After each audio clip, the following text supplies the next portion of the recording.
Thank you. All right, it is 6:30. I will call the meeting to order. I move that we open the Conservation Commission's June 1st, 2021 public hearing. Do I have a second? Second. Susan? All in favor? Aye. Aye. Ooh, Okay, 6:30. That was still good. No roll call. Huh? no roll call. All right. Okay, we have. I want to welcome everyone to our first in-person meeting since early March of 2020. Masks are no longer required in town hall, but if anyone feels uncomfortable with that, feel free to wear a mask or do whatever makes you comfortable. I want to thank you to all the commissioners and especially our IT people and MCTV for their help over the past year. This commission did not miss one meeting, and I do not think that is the norm across the state. So thank you, everyone, very much. Governor Baker has extended his executive order of March 2020 regarding remote participation by electronic means. To allow public bodies to safely meet during the pandemic and ensure public access to meetings, Governor Baker issued executive order in March 2020 allowing these bodies to meet quorum requirements even if meetings were held remotely through electronic means, as long as measures were taken to ensure the public with electronic access. The bill filed by Governor Baker today, that was May 25th, will extend these provisions related to the Commonwealth's open meeting law until September 1st, 2021, which will allow additional time to consider possible permanent changes to the open meeting law to provide for greater flexibility in conducting open meetings through reliance on electronic streaming and similar measures. So the Town of Marshfield Select Board voted on May 24th to rescind their March 2020 emergency order. So this commission will be required to have at least a quorum in person going forward. Physically present here. Okay, we have the minute meetings from May 4th. Are there any additional comments or edits? I apologize for that. I made a typo there. It's actually May 18th. Oh, Yes, my bad. no, you're right. My bad. I made it. No, it is there below it. There being, did you do the edit? Yes, I received Okay. edits from Commissioner Hannafin and Commissioner Karen. Commissioner O'Donnell also recognized their comments. So yeah, I think that we're all set there. I put those in the appropriate places and merged them. Okay. Could I have a motion to accept the minutes? So moved. Second? Second. All in favor? Aye. Aye. Okay. I think then we are on. So I'll go with Art on that one. If you don't mind too much, please sit so moved. Okay. Okay, very good. Got that resolved. Thank you. We have 6 de minimis items to vote on. I would like to take the first 5 one by one and then capture them in one vote. And at the 6th, I need to recuse on, so we will handle that separately, and Vice Chair O'Connell will lead that vote. So the first is Brighton Beach Street access, extending concrete stairs with concrete pad over the revetment stone so that beach visitors can safely access this section. This is just replacing what was previously authorized but damaged over the winter. Does anyone have any discussion or objection to de minimis? The second is 325 Standish Street. The town would like to locate a field office on the Wrexham Beach parking lot. The limit of work is previously disturbed environment within Barrier Beach, coastal dune, and land subject to coastal storm flowage AE9. The limit of work is near the telephone closest to the beach parking lot entrance. To the right of the entrance, there will be no power conduit trenching involved. Any comments, discussion? No. Moving on to 35 Marshall Avenue, Friends of Peter Igo Park. Friends of Peter Igo Park is looking to put a kiosk in the park. It will be located outside of the 100% wetland setback, but within an AE9 flood zone. The only ground impact is 2 wooden posts. Any comments, discussions, or objections? Okay. 11 Ice House Lane. Mr. Clements at 11 Ice House Road is requesting a de minimis activity for vegetative management in the buffer zone to a salt marsh, approximately 20 to 50 foot setback. The work would be limited to opportunistic and invasive lines and would be done by hand. The work is limited to Mr. Clements' property.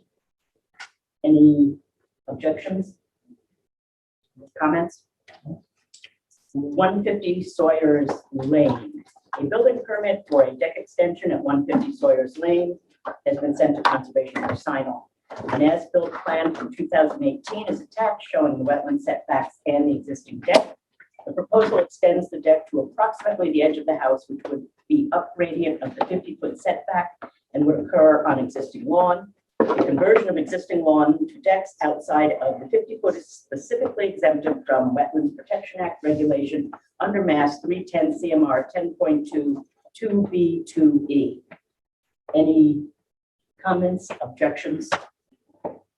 Okay, in that case, I move that we vote to consider each of these items a de minimis activity. May I have a second? Second. Right. All in favor? Aye. Aye. Opposed? Okay. And Vice Chair O'Donnell, if you would take 1327 Union Street. Okay, I'm gonna recuse from this vote. 1327 Union Street, Rico, extension of septic utility line. Is that the name, Bill? It's a utility line to a septic system running from the. The name is Dignan, isn't it? He's the Yeah, builder. the builder is Dorico for Digna. I did ask about that. The applicant's representative explained it to me, and I maintained it because this is what he gave me, but it is Diane's property, yes. Okay, and this is for a septic line. Proposed work is associated with building permit 321-464 involving new section of septic piping around the pool cabana bathroom, partially through the 200-foot riverfront.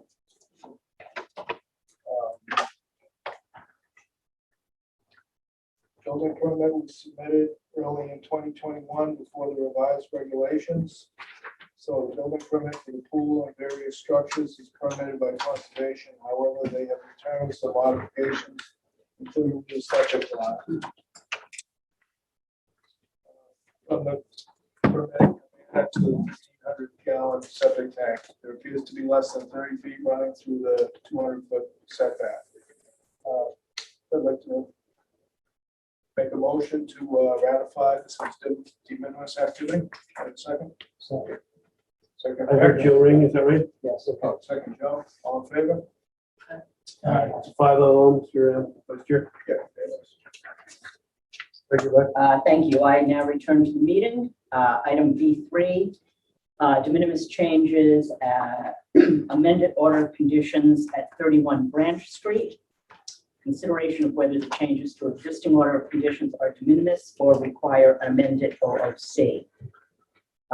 Mr. Kiley has revised the shape and size of the garage based on comments from the Zoning Board of Appeals. The revised garage is 22 feet larger. The revised plan shows the length of the garage is shortened, the deck configuration is modified, effectively reducing it, but a larger portion of the garage will be in the floodplain AE12, but outside of the 100-foot setback. Do any commissioners wish to comment, object, discuss? I move that we vote this as de minimis. May I have a second? Second. All in favor? Aye. Opposed? Okay, and our last business item is another consideration of whether changes to an existing order of conditions are de minimis or require a new request. Mrs. Conroy at 58 Second Road is requesting the changes to the approved order of conditions be considered by the commission a de minimis activity. If not, the commission may require a filing of a request for amended orders of conditions. The proposed changes include the removal of an 8 by 8 foot shed and the installation of a new 8 by 12 foot shed. The proposed location of the new shed remains outside of the 25-foot setback. Also included in the change request is a slight expansion of the side deck and stairs. The original plan called for the deck steps to be rebuilt in the same location with the same dimensions. Mrs. Conroy is proposing that the deck be 5 by 10 rather than the existing 3 feet 8 inches by 5 feet 10 inches. The deck is located at approximately 70-foot setback. Any discussion, objections, comments? I had a couple comments. This one's starting to get a little bit what we call creep. It's moving. So this is a good thing to get in check right now. So I appreciate the commission considering the de minimis because it continues, you know, then you have multiple moves. So these are all minor. Okay. I think the commission's well within its rights to provide de minimis here. Thank you. I move that we vote this as a de minimis change. May I have a second? Second. Sure. All in favor? Aye. All opposed? Motion carries. All right. Okay, So happy people. our first public hearing of the night is new. I will read the legal ad. In compliance with the regulations of Massachusetts General Laws, Chapter 131, Section 40, the Wetlands Protection Act, and Code of the Town of Marshfield, Chapter 294, Wetlands Protection, a public hearing will be held by the Marshfield Conservation Commission on Tuesday, June 1st, 2021 at 6:30 p.m. in hearing room 3 to consider the notice of intent filed by Robert Gray, 53. Second. I am out of order, excuse me. I'm sorry. Lucetti, Lucetti, got it. In compliance with regulations of Massachusetts General Law 131, Section 40, Wetlands Protection Act, and Code of the Town of Marshfield, Chapter 294, Wetlands Protection, a public hearing will be held by the Marshfield Conservation Commission on Tuesday, June 21st at 6:30 to consider the request for determination of applicability filed by Paul Lucetti at 132 Oak Street, Marshfield. And the hearing officer is Rick. Okay, this is a new RDA, 132 Oak Street for Paul Lucetti's house. This is essentially building a larger deck. It's a 15-foot by 22-foot deck. Who is here tonight to summarize the project? No one is, I'll do it. Either you or I, Rick, either way. Oh. Yeah. Bill, can you confirm taxes and fees? Yes, I've got that. The tax was paid on 5/24. The fees were paid on 5/14. The ad was published on 5/26. You're all set. Okay, well, I visited the Paul's home this morning, and he took me through the plans that he has over there. It's a beautiful spot on Oak Street. It's a straightforward deck addition. It's outside of the 75-foot setback. I believe it qualifies for the state exemption, and the new deck is going to go over current driveway and walkways, which are impervious. And it looks very, very straightforward to me.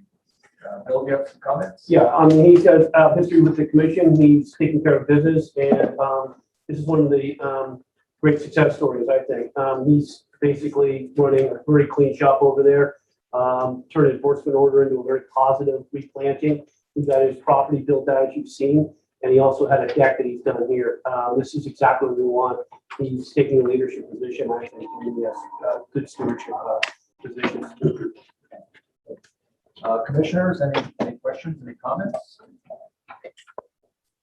Any comments from the public? Okay, hearing none. I make a motion that pass this, approve this deck, and with special conditions, and find number 5, positive number 5 for the bylaw, and negative number 5 for the state exemption, and have Bill read the negative number 3 special conditions, please. Right, sure best management practices and building codes are followed. Before commencing the work, obtain all subsequent permits, including Marshfield zoning board of appeals and building permits. See conservation administrator or agent for guidance on conservation permits for work beyond the approved activities. He has no worries there. Okay, excellent, thank you. All right, we'll take a vote. All in favor? All right, I need a second first. Can I have a second? First, second first. Yeah. All in favor? Aye. Aye. All opposed? None. Great. Paul, if you're watching, get building that deck. And he didn't even try to sell me an oil change. when I was doing it. There you go. Okay, moving on to 21 Damon's Point Circle, also new. I will read the legal ad. In compliance with the regulations of Massachusetts General Laws, Chapter 131, Section 40, the Wetlands Protection Act, and Code of the Town of Marshfield, Chapter 294, Wetlands Protection. The public hearing will be held by the Marshfield Conservation Commission on Tuesday, June 1st at 6:30 p.m. to consider the request for determination of applicability filed by James Happel, 338 Matakeesit Street, Pembroke, for the property at 21 Damon's Point Circle, Marshfield. And the hearing officer is Vice Chair. Thank you. Bill, taxes and fees? Yeah, taxes were paid on 5/24, Bert. Fees were paid on 5/18, and it was published on 5/26. All set. Great, so this is a deck replacement, and we got to say, I'm James Apple, Smith over John. okay, Yeah, basically, we're just gonna remove the existing deck, 34 by 14, they'll want it to be approximate same dimensions, 6-foot elevation. 6, possibly 7 new precast footings, and concrete pad for the stairs within the 50-foot buffer zone. using it outside. 68, right? Beyond the 50 is what you said. Beyond the 50, perfect, within 100 foot. Sorry. Yeah.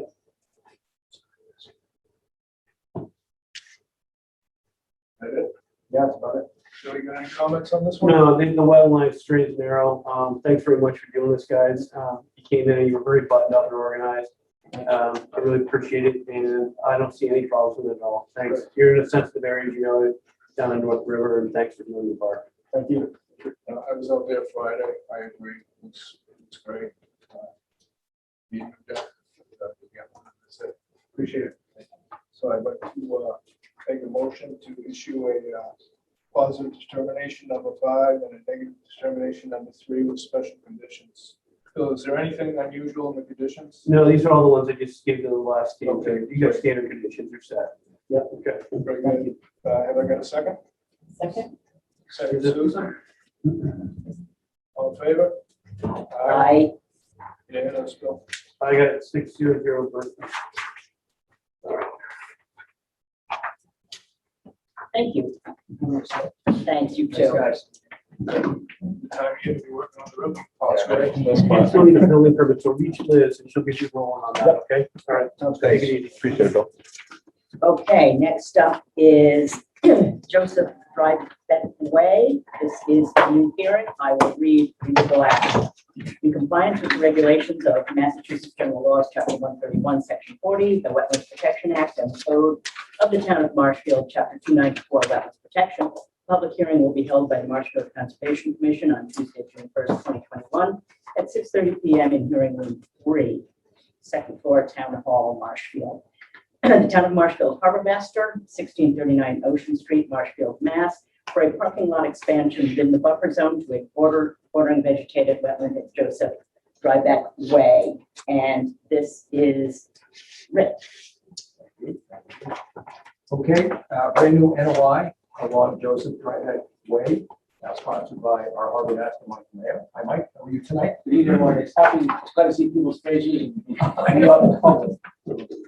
I know. This is tax exemption. Do we have a TC number? We do, it's 2929, Mr. Hearing Officer. You want the rest of it? Nope. Taxes, no. Tax paid. No tax. Butters, yep, they're set to, and get you published in the paper, 526, make the easement 518. Okay. Good. Mike, you gonna summarize the project? I'm going to defer to our engineer, Pat Brennan. Pat does a lot of our work and he's very good at it. If you miss something, I'll jump in, but I think that's done. Okay, Pat, go All ahead. right, thanks. Pat Brennan with Amory Engineers. Basically, if you're familiar with Harbor Park area, which I know you guys all are, there's a gravel parking lot across the street. And then there's a big mound that goes up into the dredge spoils area. What we're looking to do is do some regrading out there to expand that parking lot out into the dredge spoils area. Mike's doing some work on the north pier down there, so it's gonna lose some parking, some trailer parking in the paved parking lot downtown pier. Was there 8%? Yeah, so he needs some additional parking here, and also with Harbor Park becoming pretty popular with various events, Lobster Fest and stuff. It's really gonna help with some of the parking demand that's down there in the summer. The dredge spoils area, and we're also proposing, so the dredge spoils area, if you're familiar with it, there's a dike all the way around the spoils area. The top of that dike, there's a trail there. It's a little overgrown. So what we want to do is also prune that trail so that we have that walking trail around it, because it's nice views of everything out there. And basically, everything that we're doing is, well, we're not doing anything in the resource areas. Riverfront only touches the property over here, just on the other side, just on this, the eastern side of Dry Beak Way. We have buffer, we have wetlands surrounding the spoils area on the outside of that dike. All of our work is going to be within that dike. So nothing that we do, there's no way for any material to leave that dike area. So your average grade over this area is about 10 or 11. The existing parking lot's at about 15. We're going to bring that existing parking lot up about a foot or two to get it more even with the roadway. Everything that we do out here, we're pretty much going to push material out and then grade it this way to the north, so that any runoff remains in the dredge spoils area, does not go back out to a driving way. We're going to either surface it with, if the material in there is suitable for surfacing, we're just going to use the material that's there. We may do crushed stone, we may do crushed shells, we may do crushed asphalt. But anything that we do here, we're going to do it so that if the dredge spoils area needs to be utilized for dredge spoils, we're not going to impact that at all. This area will still always be, that's going to be the first and foremost use of the site, but we just want to make sure that we provide that additional parking. Most of the work is outside of the 100-foot buffer. It's really only this area over here that we're doing it. Other than the walking path is on the buffers, within the buffers. And what you see here isn't exactly, that's all I did was kind of a layout for Nick so that you can see how many parking spaces could potentially put up there in this particular area. We may expand it out, we may not even use that much, but it's just something that we want to at least come before the commission and get the approval or the to actually do the work within the buffers on it. It's really just grading. Good, thank you. All right, Bill, comments? Yeah, Pat, thank you for the great presentation as always. I walked this and it's brutal. Some of the flags were missing over on the Harbor Park, but I expect that was because kids were playing with it. Every flag I found matched up fine with the plan, so I don't have any issues over there. I went to hunt down every flag I could find. It was, like I said, a jungle.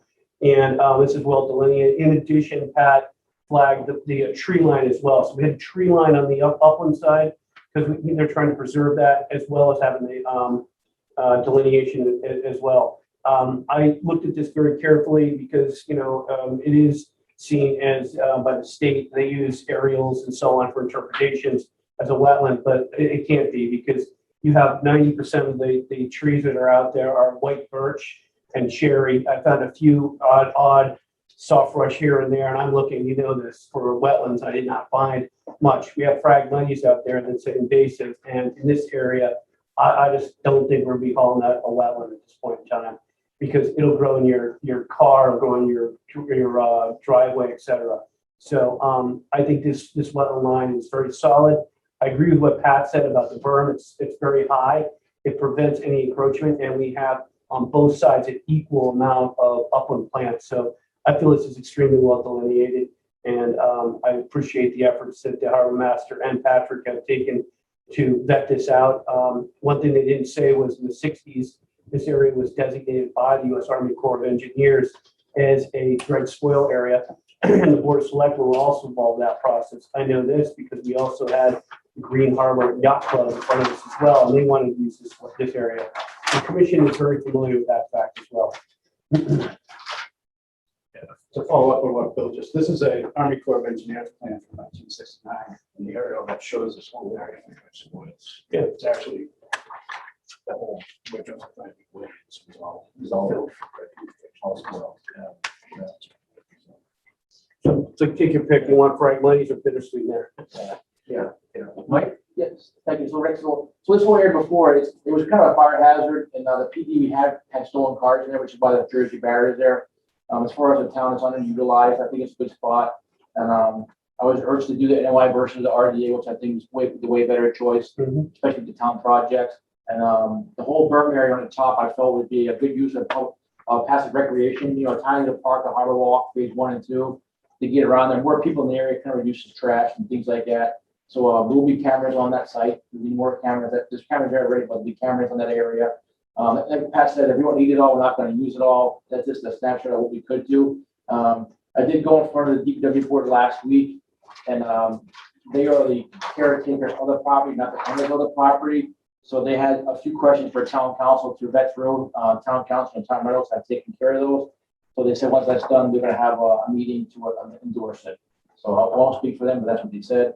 That's kind of where we're at. But I think the NOI was important because in the future, you might see a CPC project for some stone dust around the berm of this thing for a nice walking trail, ADA accessible, ramping up. If we can do it ourselves now, we will, but as far as the birch trees, they're going to remain, but we definitely want to maintain the top of the berm. So at least 6 to 8 feet so people could use it for dog trail, walking trail, biking trail, however you get back to the park, things like that. So I think it benefits many people on there. And do you anticipate just cars parking there, overflow cars, or cars and trailers? So we added 22 trailer spaces. So the thing is, in the town currently, this has been an awful problem, parking spaces are 50 feet, but some of the tuna wishers go out tuna fishing and their trailers are 45, 50 feet. And then they have a truck on top of that, and they block 2 lanes each way, and it turns into car accidents, people get clipped. And then it blocks those lanes for 8 to 10 hours a day. So if this does get approved, and I did talk to State Public Access Board, they're in favor of this, they came out for a meeting. And actually, they're the ones, the new pier plan, they're the ones actually designed to do boat ramp to go on the north side of the North Pier. So that will help alleviate the pier congestion as well, reduce accidents, things like that, especially on the holiday weekends. So the bigger trailers will be urged to park over there, which makes a lot more sense. And Pat also was very quick to point out that the drive into the area, you have 2 crosswalks, but the current drive is right over a crosswalk. So the best location is in between those, so you don't have people and cars kind of congesting together. And the crosswalks are also on camera as well. Are you going to need to delineate where they should park in? Or is it going to be just? We're discussing that. We may put down some maybe some chain telephone poles. It's not going to be a Walmart parking lot. It's just going to be a no frills parking lot, just to give people on their side to park. You know what I mean? Because like Pat mentioned, the Lobster Fest, greater event. The last time it happened on the tail end of a hurricane, so the seas were rough. So we used half the time for a parking lot. But with this, many functions to be done right in the park and right there. So it's all encapsulated right there.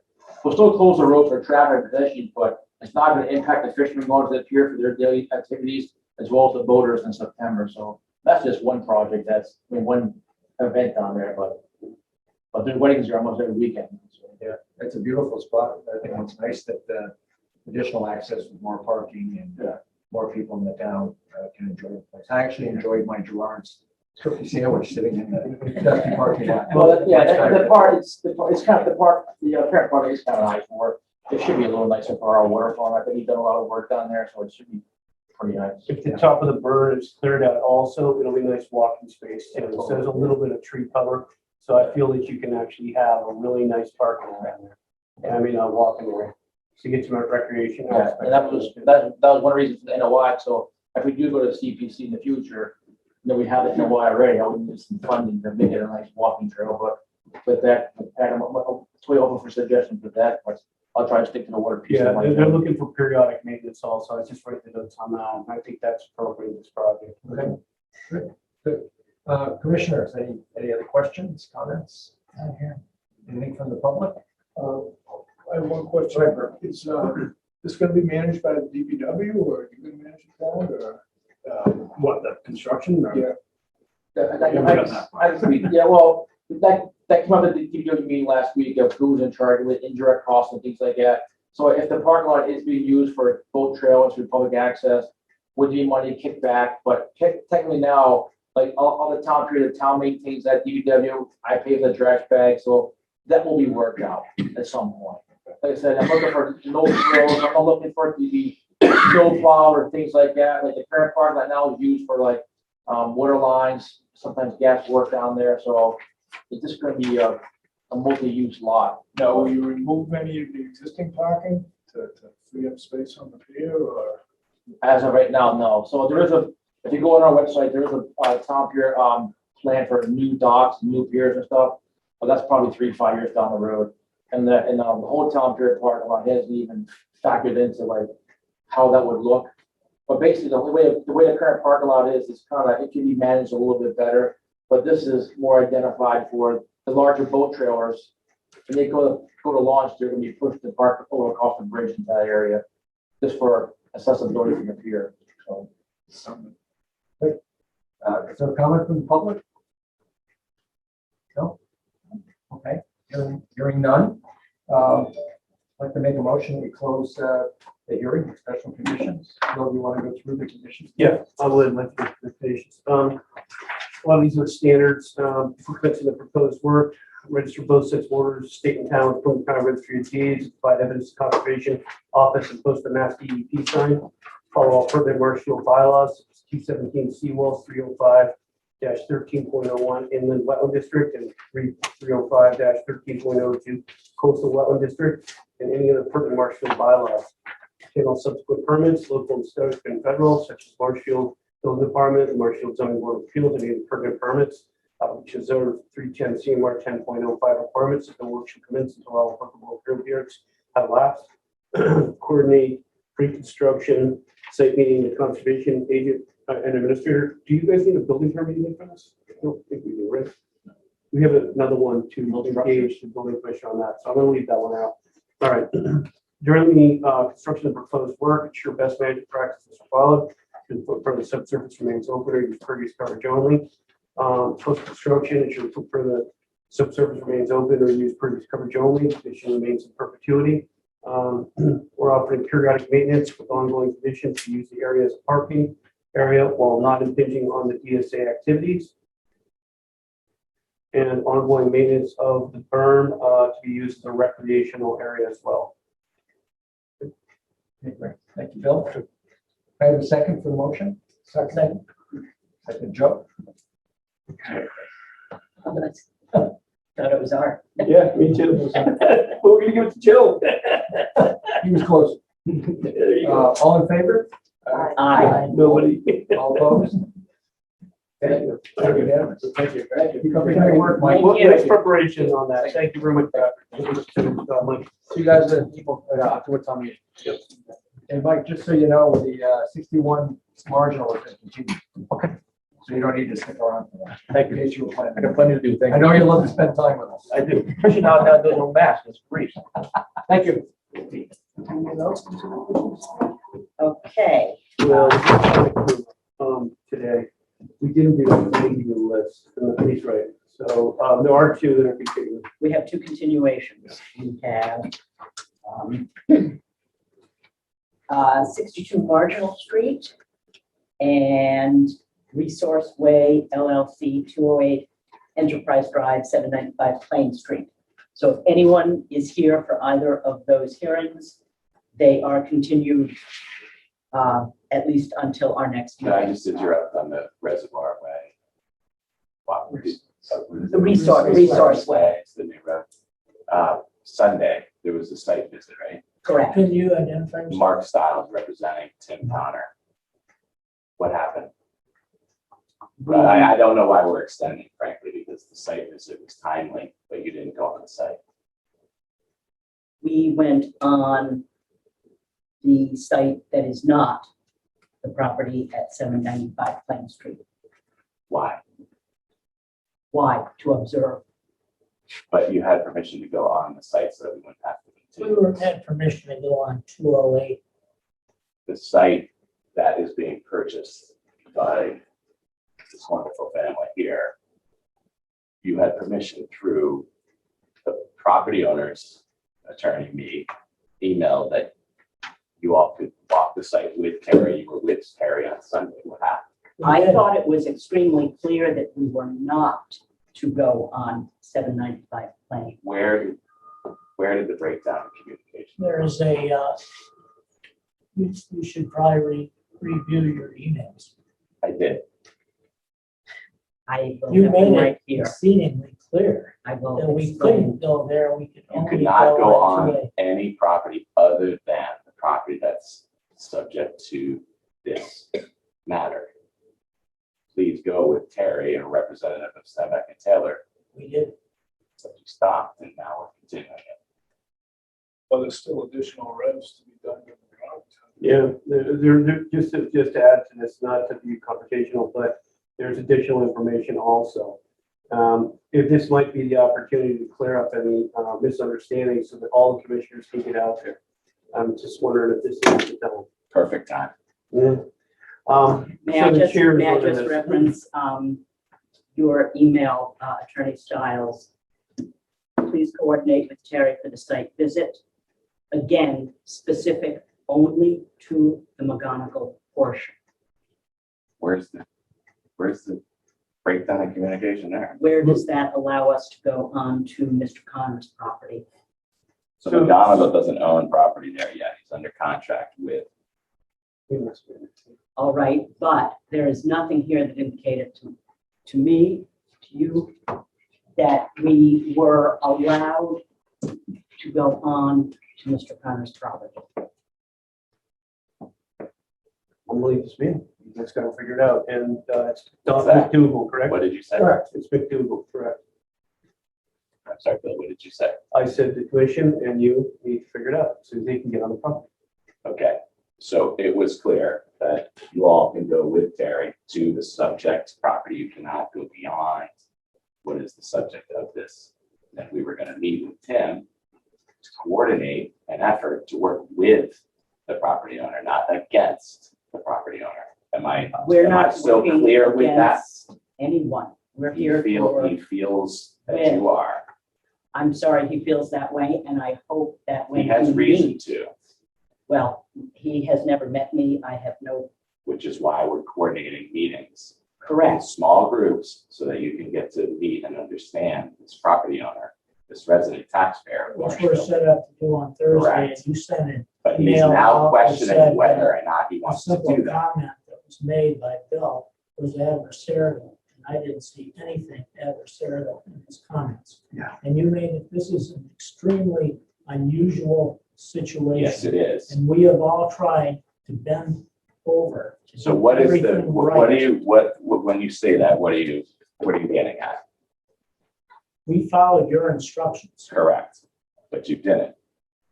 Wait, that's not what you wanted. I'm sorry. That one is, you said correct, but you didn't. So explain that. Well, you had permission to keep this moving forward, but you didn't have permission to pursue whatever you're trying to pursue. Me? Mm. What is that? You've been, We are trying to educate ourselves so that we can move this application forward we do That not want to requires us slow that to see the application. property. So we But went he out owns a there, lot of we property. went out there at 10 o'clock on Sunday Yeah. morning in the rain, most of us, to try and help you. But you had permission to keep this going. Like, I don't understand. We're not stopping My this. name is Mike, we're going in circles. You as an attorney should know that your description was not as clear as non-attorneys are going to interpret. That's your business to be very specific. Terry was a little confused as well. So we chose not to go on the property. We tried to do our best to respect everybody's interest. Okay, so let me Maybe be there was a clear. misunderstanding. You should correct that instead of I'm following. going to correct it right now, that you all have permission to walk and visit the subject property with Terry of Steinbeck and Taylor. Please define the subject property The exactly. area that Steinbeck and Taylor has outlined under your, See, I'm a hearing officer, I would like you to Yeah. put that in writing. And I want you to be extremely specific on exactly where we can go. Fair enough, I will. Now help me understand what happened today. As a follow-up to this discussion, I have question of the commission. I was out on the site about 3:30 this afternoon after subsequent to our visit and to follow Mr. Spring's observation. I was a little surprised when Mr. Laggy said you couldn't cross over. I assumed that maybe some correspondence had occurred after the fact, Thursday into Friday, that halted you from going on. And as I said, you can stay on this side of the line. I can point to you exactly where the work subject to the application is, because it was right in front of all of us. However, I was startled today to go out there and see some flags along the edge of the drainage channel where the water is now receding from the runoff of the weekend. And so I would ask of the commission, who hung those flags, who authorized them to be hung, and when? I have no idea. I haven't been on the property. There are since I 5 was flags out there, Carrie. extending down from the spillway, and almost every one of those flags is at a point where we stop. I have pictures of them, and I'll be happy to provide this commission with pictures of them. What I went color out are they? there at 3:30 this afternoon. Mike McDougal and Dave were with me, and we observed those flags, and they were numbered 2A 1 through 5. Now, we already knew that the existing detention basin had been kind of redelineated. We looked at that and thought perhaps Bill had gone out and just hung 8 flags just to kind of refresh right along the edge of the spillway. Bill and Mike and myself walked that site about 2 weeks ago. Bill was in agreement up to flag 12. Correct. We actually walked the drainage channel as well. And when I left the site on that day, I felt that Bill and I were in agreement that that would be sufficient to see this process through. So I was, as I said, I was very startled after our site visit Sunday to go out there and see flags along that drainage channel. So again, I'll ask the commission, do you have any knowledge about it out there? I certainly don't. Nor do I. Bill? Nope, I have no idea. In a point of order. This is a continuation. Correct. So why are we in this discussion? I was wondering why we were continuing. That's why I'm here. Right, so we're getting in. So I'll get far you a, more- I'll get you a note so you can visit with them so that we don't go beyond the 15th. Fair. Flags we need to figure out though. Yes, we do. All right. I would like to return to the agenda, So you had 2 continuations. 2 continuations. Okay, great. They were going to be Resource Way and 62 March. 62 March Street. 62 March, okay. All right, we are at 1159 Ferry Street for a septic system repair. This is new hearing, and I will read the notice. In compliance with the regulations of the Massachusetts General Laws, Chapter 131, Section 40, the Wetlands Protection Act, and Code of the Town of Marshfield, Chapter 294, Wetlands Protection, a public hearing will be held by the Marshfield Conservation Commission on Tuesday, June 1st, 2021 at 6:30 p.m. here in 3 Town Hall. Scott Murphy, 260 Village Street, Medway, Mass, for a septic repair within the buffer zones for salt marsh and land subject to coastal storm flowage at 1159 Ferry Street in Marshfield. And the hearing officer is Vice Chair O'Donnell. Taxes, fees, Yeah. you know, Let me catch up here. There. I just pulled out the last thing for you. butters. Bear with me. Okay.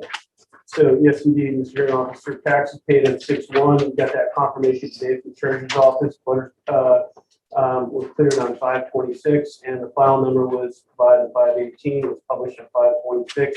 Fees paid in 5/7. Well said.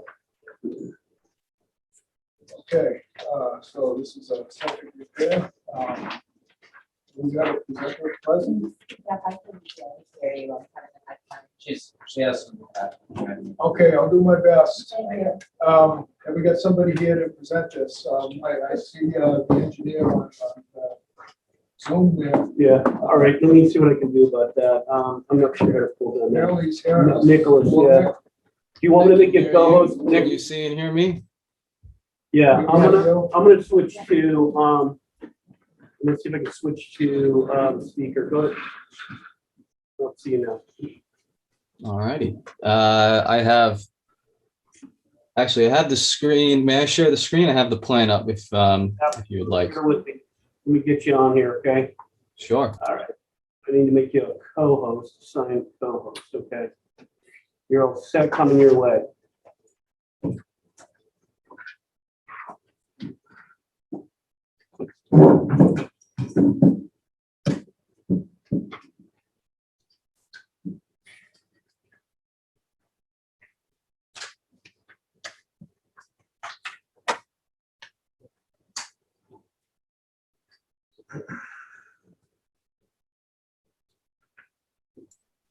If I'm supposed to be expecting some sort of pop-up, I'm not getting any.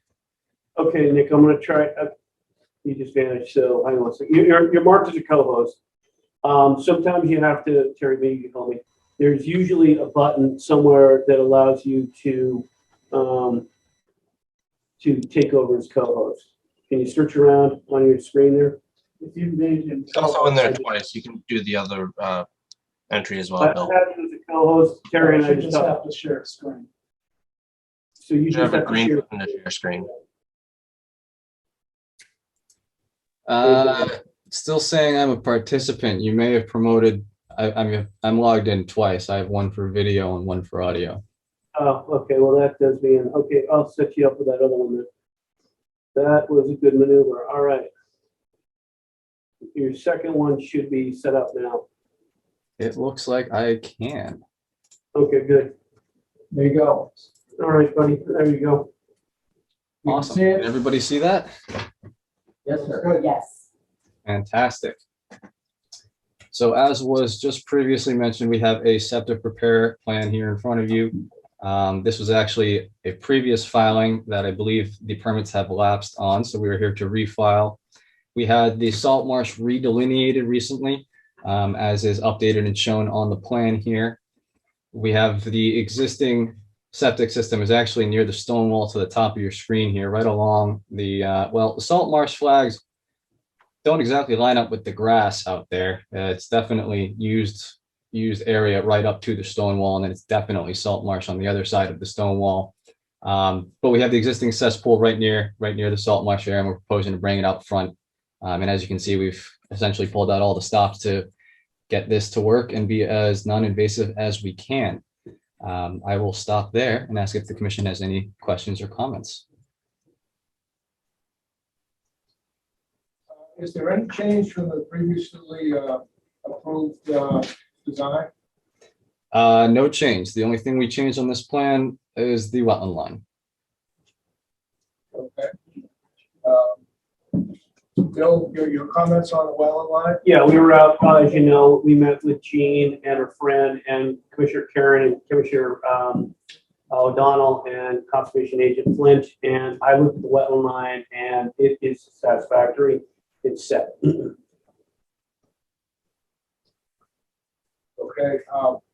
as far as the septic design, it's previously approved by the Board of Health. Has it been reapproved then? I do believe it has. I believe they classified it as an emergency this time around as well.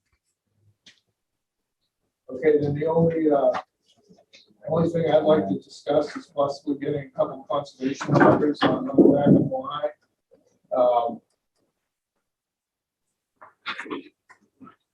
Bill, do you have any thoughts on where the marker should be? Well, how about SM4 there, Nick? SM3 and SM1? 134? Can you manage that? Yeah. Absolutely.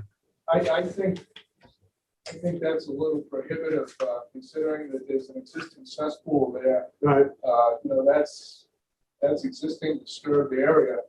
I think just inside that stone wall, just a straight line across. I would open that up to the other commissioners for comments, but That seems reasonable to me. 3 or 4. I would say two, it's only 40 feet. What I see that. Yeah, 2 is okay. I agree. I think it's a really tight spot and not much to use at all, so every inch counts. I would go to 2, just 2 in the back, you know. Or the side as well, on the side for change it. Or you're saying either side of the stone wall on the property line? Yeah, just inside the stone wall, I'd say that's where it's been, disturbed. Not for probably 75 years. And I would ask that the fence out in the marsh be removed, that small fence. The wire fence up there, Yes. I'm sure we can do that as well.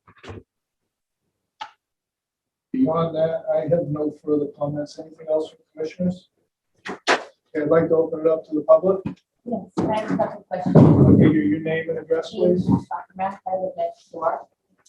So my proposal is, I'm questioning, you see at the end of the tank, is about 15 feet from the wetlands, they got a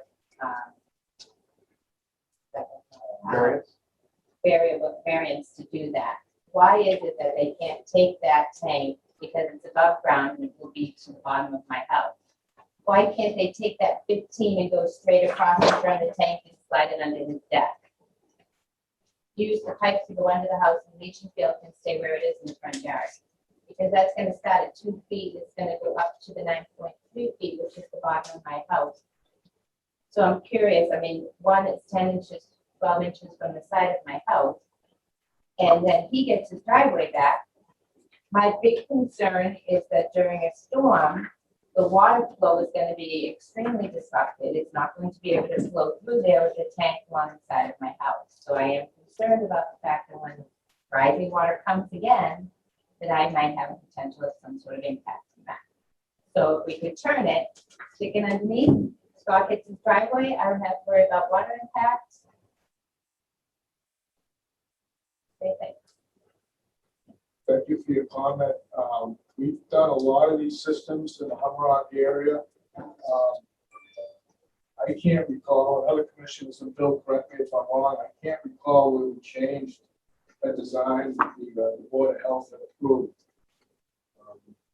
This is literally 10 inches from the side of my house.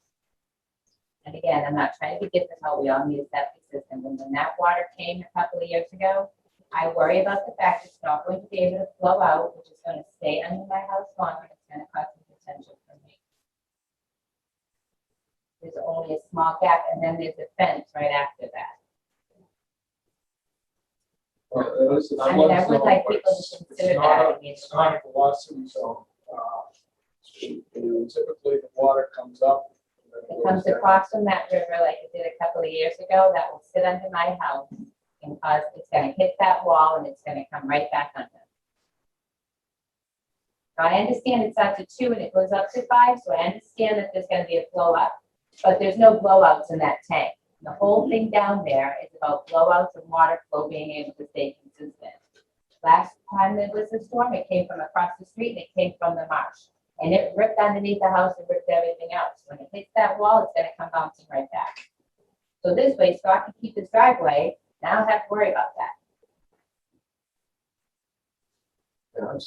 Frankly, I'm surprised that the Board of Health allowed him to He have told me that it was already have a approved. septic system, because everything else, because I live right around the corner. Well, he told me it was already approved and that it was, You know, but usually they're tech tanks. Well, it seems to be about 50-50 around there. besides, there will be cars parked on that. My living room window is right there. I did talk to the gas company because gas meters are there, so they boxed them in for me. But I'm concerned that, that was a pretty significant storm. I lost my car in it, and I'm just worried about where's the water gonna go. Near the marsh and on the street and under all of our houses. Right. I live there too, Right. you know? So I don't know why they couldn't, his old tank is underneath the deck. I mean, they've already given him so many variances, why can't they just give him a couple more? And he doesn't have to change even where he parks his cars. It's a win for everyone. If I may, Isn't it jurisdictional for the Board of Health Yeah. to make these determinations? Going to Bert's comments before, sorry, Bert, I don't remember us ever changing the septic. We rely on the Board of Health to drive that. They rely on the Concom to approve a wetland line. That's how the relationship typically goes, unless you have an emergency and then they let you know. This one is pretty serious, what they told me. And then we have the letter.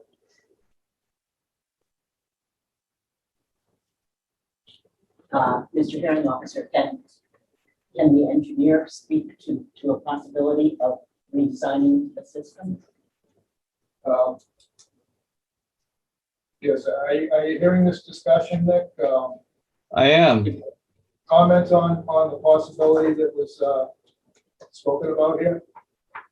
Water flows downhill, and in order to get it to the septic system as it fits, we would require the addition of a pump chamber. We can't simply switch to the existing septic tank. So either way, we will still have to put a tank in the ground over there.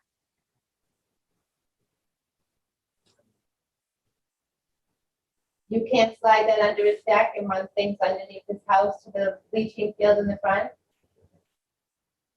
You're proposing we jack his house up 20 feet in the air so we can put a septic tank underneath his house? Why can't you remove the old one and put this one in there? There's a deck on top of it, and if we were to put it there, we would also require a second sized tank, the same size, with the purpose of putting a pump in it in order to get the water uphill to where the septic system is properly designed. Right. I understand there's a deck there, but his tank is under that now. I'm sorry? I mean, I'm not trying to be difficult, but during that storm, that water flow was unbelievable. And I am concerned about the fact that it's not going to flow out from underneath my house.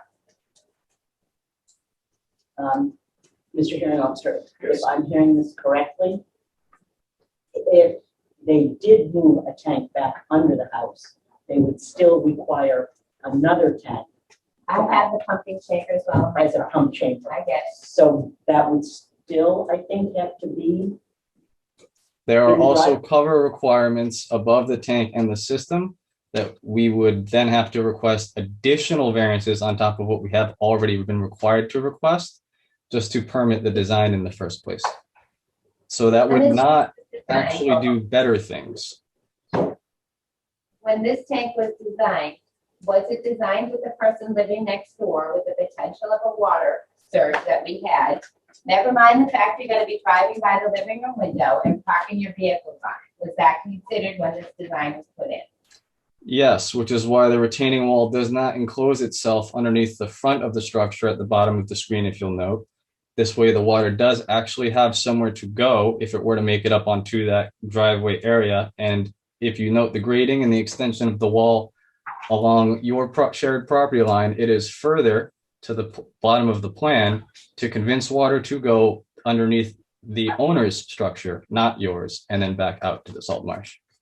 I mean, I understand that. It's gonna be built up 2 feet and it's gonna go up to 5 feet. I understand that. That's the concern that I have. Where is that water going when you have a 5-foot block on the side of my house? See, you weren't there during the storm when that water came raging down. It's gonna hit that wall. It's not gonna go anywhere but back into my house. If you were to look closely, you would also see that you have a spot grade of 4.7 at the lowest point or the closest point near your house and a 6-foot elevation at the other corner. Water is already going in that direction naturally. You're gonna add to it. Okay. No, I did not say that. Thank you. Had a chance to make your comments. I go back to my original statement. I don't recall ever trying to override a Board of Health decision on a septic system. As Bill said, we're concerned about the wetlands line, wetlands delineation, and preserving the wetlands. As far as flood control, that is a concern, but this is not considered a velocity zone. The water should come up and then go down. But unless other commissioners would like further discussion, I'm ready to close the hearing. Well, it just seems like if there were to be a debate between the butters about system design and water and that sort of thing, why wasn't that heard before the health? I didn't own the property when this got approved. Well, I know that. this was back at the Board of Health, wasn't it, Nick? This already has been back to the Board of Health, yes. I believe the hearing was maybe even 2 weeks ago. I don't recall exactly.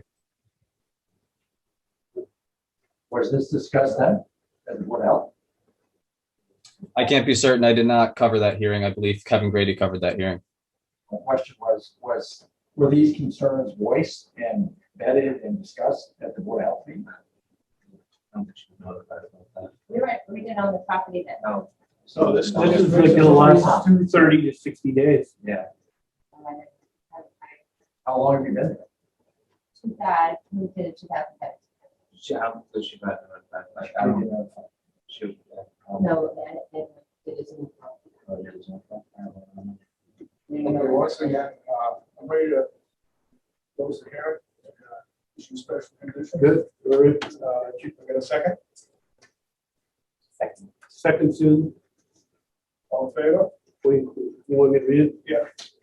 So regular conditions, I will skip all of them. We did that once before. The D1 special conditions, Nick, we need to help out getting the orders conditions recorded and the DEP signed, posted, and a quick recon of the main. And then ensure best management practices are followed during the construction. Post-construction, and make sure the grass cover is seeding before submitting a request for certificate of compliance. WPA Form 8A, ensure the footprint of the service remains open or use pervious coverage only. This condition remains in perpetuity. Post 2, permanent conservation marker described red and white Marshfield. No disturbance on 4x4 rot resistant pressure treated cedar or equivalent post is depicted in the final approved plans referenced in A, general information item 8, which you'll turn in by 12 noon, Nick. Friday the 4th of June, correct? Yes. Good. Okay, very good. That's it, Mr. Hero. Okay, I got a second? Yeah, Susan. Susan, thank you. All in favor? I, Wait a second. That's We close. all approved it? Yeah, they No one's taking it to my factor. already did, ma'am. They basically took that into the public record. They listened to your comments. And then they made the decision to close the hearing and issue orders of conditions. It's within their discretional authority to do so. we cannot override the jurisdiction of the Board of Health. That is a separate jurisdiction. Yeah, the jurisdiction is with the Board of Health. Yeah. We're just a wetland commission. That man was so rude, disrespected me for a whole month. You want me to go back to him? Other options to the tax inspector. Thank you for your time. Thank you for coming in. All right, moving along, we are at a review hearing for 53 Abbey Street. I will read the legal notice. In compliance with the regulations of Massachusetts General Laws, Chapter 131, Section 40, the Wetlands Protection Act, and Code of the Town of Marshfield, Chapter 294, Wetlands Protection, a public hearing will be held by the Marshfield Conservation Commission on Tuesday, June 1st, 2021 at 6:30 p.m. in hearing room 3, second floor, Town Hall. The Fitzgerald Family Living Trust at 53 Abbey Street in Marshfield for the reconstruction of a single family home. This is Commissioner Arthur. Bill, can you confirm the taxes, paying the buyer's notified? Yes. File number? Yes. Yes, yes, yes. No, haven't done it. I'm trying to get you taxes on 524. Oh, thanks very much. Very kind of you. Thank you very much. Appreciate it. A butter for notified 520, preferred 527. The file number was provided 525. Fees were paid in 55 and was published in the Mariner on 526. You're all set. Thanks, Bill. Resource area land is subject to coastal storm flows, barrier of east coastal bloom. Is there someone here to present this project? There is, it's me. I'm Jack O'Leary with Green Seal Environmental. I'm here on behalf of the Fitzgerald family. Thank you for having us here in person. It feels great. Yes. I'll give you a brief description of the project. It's pretty straightforward. The Fitzgerald family owns a cottage on Abbey Street. Abbey Street is a few blocks back from Wrexham Beach. It's on the west side, the Salt River side of the barrier reef, so on that side of the dune. The ocean is to the right, to the east. The existing site is a small lot. It has a small cottage on it. You might be able to see it from back there. It's the yellow dashed line, plus a fairly large concrete patio located right here.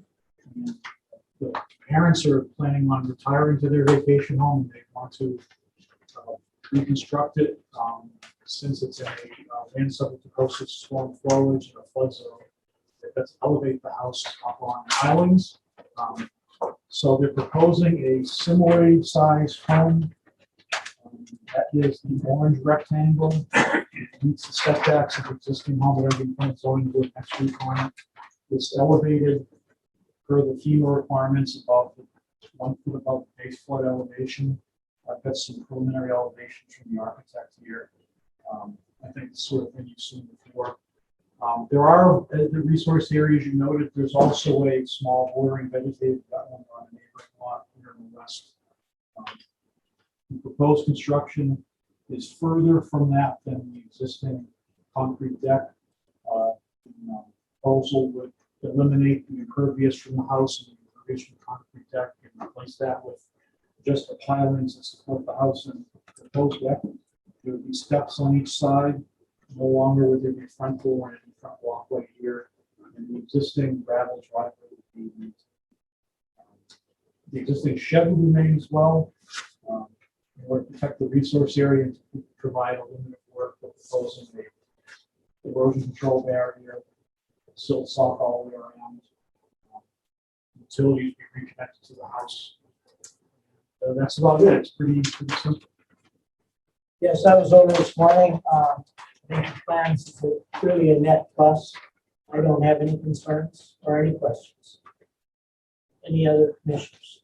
Yeah, the impervious space goes down, or square footage goes down from 1,282 to 134, so that's a big benefit. Restores the coastal dune surface so it can move around. Yeah. Yeah, it's nice to have something going our way. Yes. Yeah, and Barrier Beach, Coastal Dune, and all these other resource areas. Jack, thank you. Anyone, any other commissioners? What's the elevation of the house? The elevation of the house would be 11.8 under the proposal. That's what I thought I remembered, but I Yeah. misread your comment, and I thought you were going with nine, but thank you. Okay.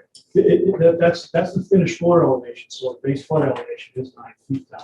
I want to make clear that this meets the FEMA standards, but it does not. There's some new language in your bylaw that it does not 100-year projection.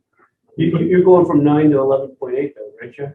Right, but that's because we have to provide the 1 foot clearance from the 9 to the. Yeah, but I don't think the commission's actually determined that yet. They may say that your 2.8 plus the 9, 11.8 is what meets it. Or they may say more. They haven't really given a definitive response to that yet. So Okay. I perceive that you made it personally. Okay, will we see that in the order of conditions? So you want to be at 11.8, is that correct? That's the number, that is the number that reflects the FEMA requirement for separation to the flood elevation. It does not reflect the bylaw requirement for climate change. That number would be 13. I thought we were 2.8. We're 2.8, so the AE elevation is 9 here. I would have assumed if I was a sitting commissioner that 11.8. Yeah, right. But they have FEMA regulations. Normally it's 1 foot, but in this case it's apparently 2.8, matching some 2.8 of the commission. And I think he's good, but he also offered you an option B to go to 13.6 as well, to go up higher. I don't think he needs to, but I just thought he should cover, We would prefer not to, but Yeah, right. that may be how the bylaws interpreted. Well, you've been very good to give all the information to the commission so they can let you know which way. I thought we were set. Myself. Yeah. 11.8 is good. Yeah, okay, 11.8 is deeper. Anyone from the audience? Audience yours? All right, hearing none. I'm gonna make a motion to close and issue orders of conditions with special conditions. Bill, you want to Sure. read them off? Yep, Jack, they're all, you guys have, it's been a while, it's island, okay? So I'm just reading up here, before commencing proposed work, Mr. Post sets of orders, state and town, Plymouth County Registry of Deeds, to provide evidence to Conservation Office and post Mass DEP sign all pertinent marginal bylaws and all subsequent permits. Applicant shall observe 310 CMR 10.05 requirements that no work shall commence until all applicable administrative fields periods have elapsed. Coordinate pre-construction site meeting with the conservation administrator or agent per 780 CMR section 10.105.8. Applicant shall notify the building official at least one business day before the start of the work to verify all D1 conditions have been met prior to the commencement of the work. That way, the building permits tied in. During construction proposed work, ensure best management practice, current NFIP, FEMA firm regulations, and building codes are followed. Ensure the footprint of the subsurface remains open, use pervious coverage only. Post-construction, the proposed work, ongoing conditions, provide an elevation certificate. Ensure the footprint of the subsurface remains open, and use pervious coverage only. This condition remains in perpetuity, and that would be it. Very good. May I have a second? So Joe, second. All in favor? Aye. 600. Okay. Well done, thank you. Compliments on your filing and organizations. Oh, thank you. Thank you. Appreciate it. Okay. We move on to 39 Ames Avenue, a new notice of intent. We'll read the legal notice. In compliance with regulations of Massachusetts General Law, Chapter 131, Section 40, the Wetlands Protection Act, and the Code of the Town of Marshfield, Chapter 294, Wetlands Protection. The public hearing will be held by the Marshfield Conservation Commission on Tuesday, June 1st, 2021 at 6:30 Town Hall. Crystal Carvona Brown, 39 Ames Avenue Extension, for the addition of buffer zone for coastal dunes and bordering vegetated wetlands. And the hearing officer is Susan. We got the DEP number today. Correct, it's 2933, we got it today. Taxes, fees, and butters. All right, 524 new taxes, players 527, filing or we've got today. Your fees 518 and published on 526. Is anyone going to present either? Yes. Hi. Hi. Nice to see everybody. Rick, hello. How you doing? We missed you. I bet. Great timing. Yeah, right? So what do we do now? I can't remember how we used to do this. Impervious table. We have no coverage at all. So, Mr. Hewitt, Mr. Carlotta here, he's proposing to put an addition on the back of the existing house down there on Ames Ave. As you can see on the plan, it's approximately 24 by 24-foot addition, with some angled walls there and a wraparound deck. Square footage of the proposed addition is 825 square feet. You see a breakdown the buffer zone coverage. We have an overall increase of 849 square feet.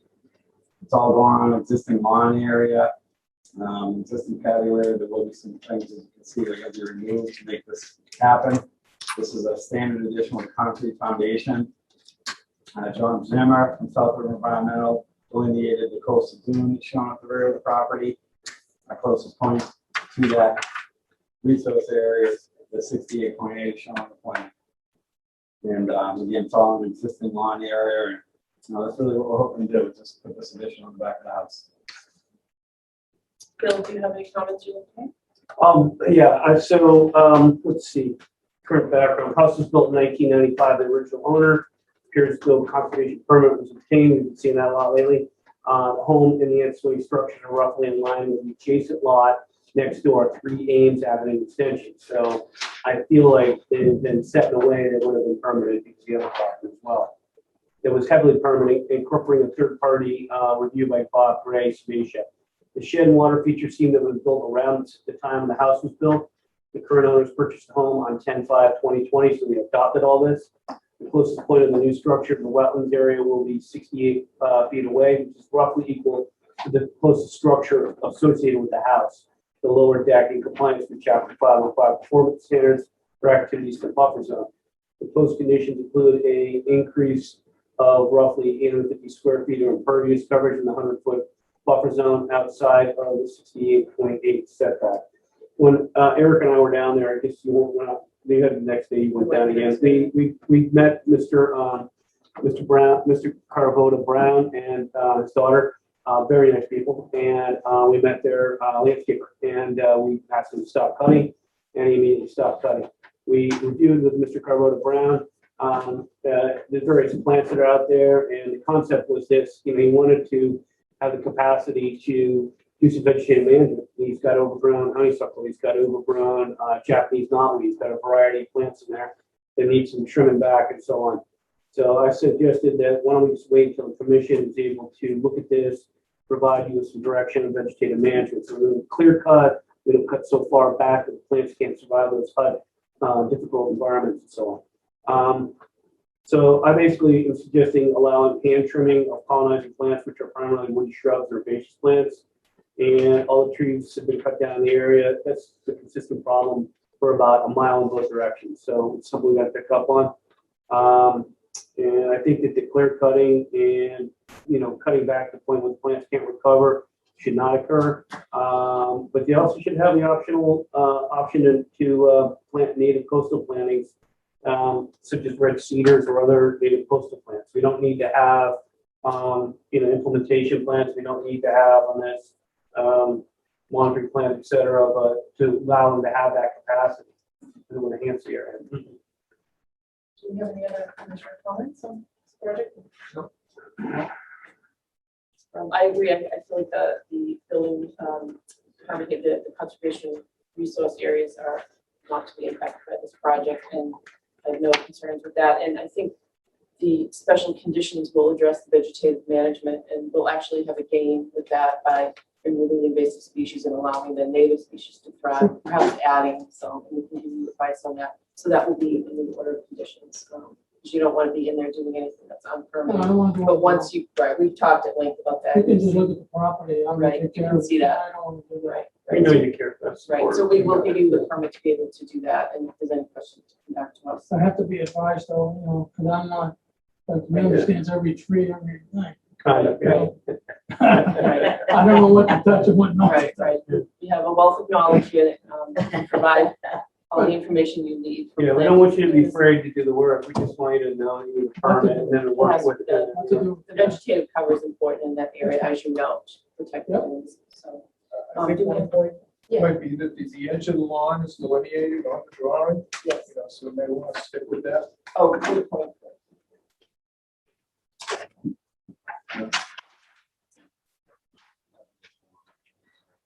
Yeah. That's where it is right now. Yeah, but he's trying to get back in. Exactly. Can we keep that? Yeah. Oh, Yeah. okay, yeah, that's what I'd rather do. I don't want to remove lawn. No, we're gonna maintain the same beyond that. Want to do any cleaning or vegetative management. Yep. Mr. Grafton can, Yeah, we can show you. I mean, Eric or I'll go out, we'll give you an idea about it, but once the lesson's done, you gotta carry on your own, okay? Sure. So that's the way it is. But on the upside, there are good plants that you can put down too, and they'll provide things. We'll give you advice, but we're not landscapers or anything like that, okay? I did a project in Florida, and I went to the Conservation Commission people, Mhm. and they gave me a book, Mhm. basically telling me all the different native plants that I could use Okay. around there, and I put them all in. And that way there's no problem, because when we go to a nursery, what do we really know? Yeah. I'll give you one example. I bought 5 trees. Mhm. I put 5 trees in, they came to inspect. They said, you put the wrong one in. Yeah. I said, I bought what you told me, here's the receipt. Yeah. They give you the wrong one. Well, we have a So lot I of had to great take the tree material. out and put another tree back in. Yeah. But that's okay, that was a mistake. We'll spend time with you and show you. We won't overburden it. It's just, you're new to the area, so Sure. we're on the same page now. Great. We have- Super. Bill has Most people are leaving here going to Florida. Oh, my God, Okay. That's a good reason to stay. Yes, exactly. Thank you. Do we have anybody in the audience? Anybody Zoom? Okay, seeing none, I will make a motion to close this hearing and with special conditions. Do I have I a will- second? Second, And would you like to read the conditions first? Sure. You heard a lot of these already. You got to register for conditions with the Plymouth County Registry of Deeds before starting the work. You're going to put up a DEP sign.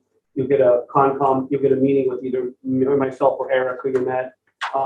You'll also notify the building commissioner, which is Andrew Stewart, at least one day in advance of starting the work so that he can ensure that all the D1 conditions are done. You'll see this in paper here. And then it's your best management practices encourage building codes to follow periodic vegetative management to control invasive opportunities to colonize and plants such as staghorn, sumac, Japanese knotweed vine, flowers, honeysuckle. Do not quit spider overcut such that plant fails to survive dry enough conditions. If your footprint of the subsurface remains open or use pervious coverage only, you'll get a copy of this. Post-construction, the proposed work ongoing conditions. Ongoing means it's permanent, and we try to work it in so that you don't have to keep coming back for permits. Once you learn something, you supply it, you know? Periodic maintenance, periodic vegetative management to control the invasive opportunities I named before. Optional vegetative management to include planting native coastal plants. This condition remains in perpetuity. That's an open door for you to do that. That's a good thing. Conclusion of the work, take out the erosion control and ensure that the footprint of the subsurface remains open, pervious coverage only. This condition remains in perpetuity. And that's it. So if we need to explain to you, I'll spend time with you. Okay. If I invest in you, you know, what Eric does, then you're going to be happier with property long term. Yeah. All in favor? Aye. Okay, 100%.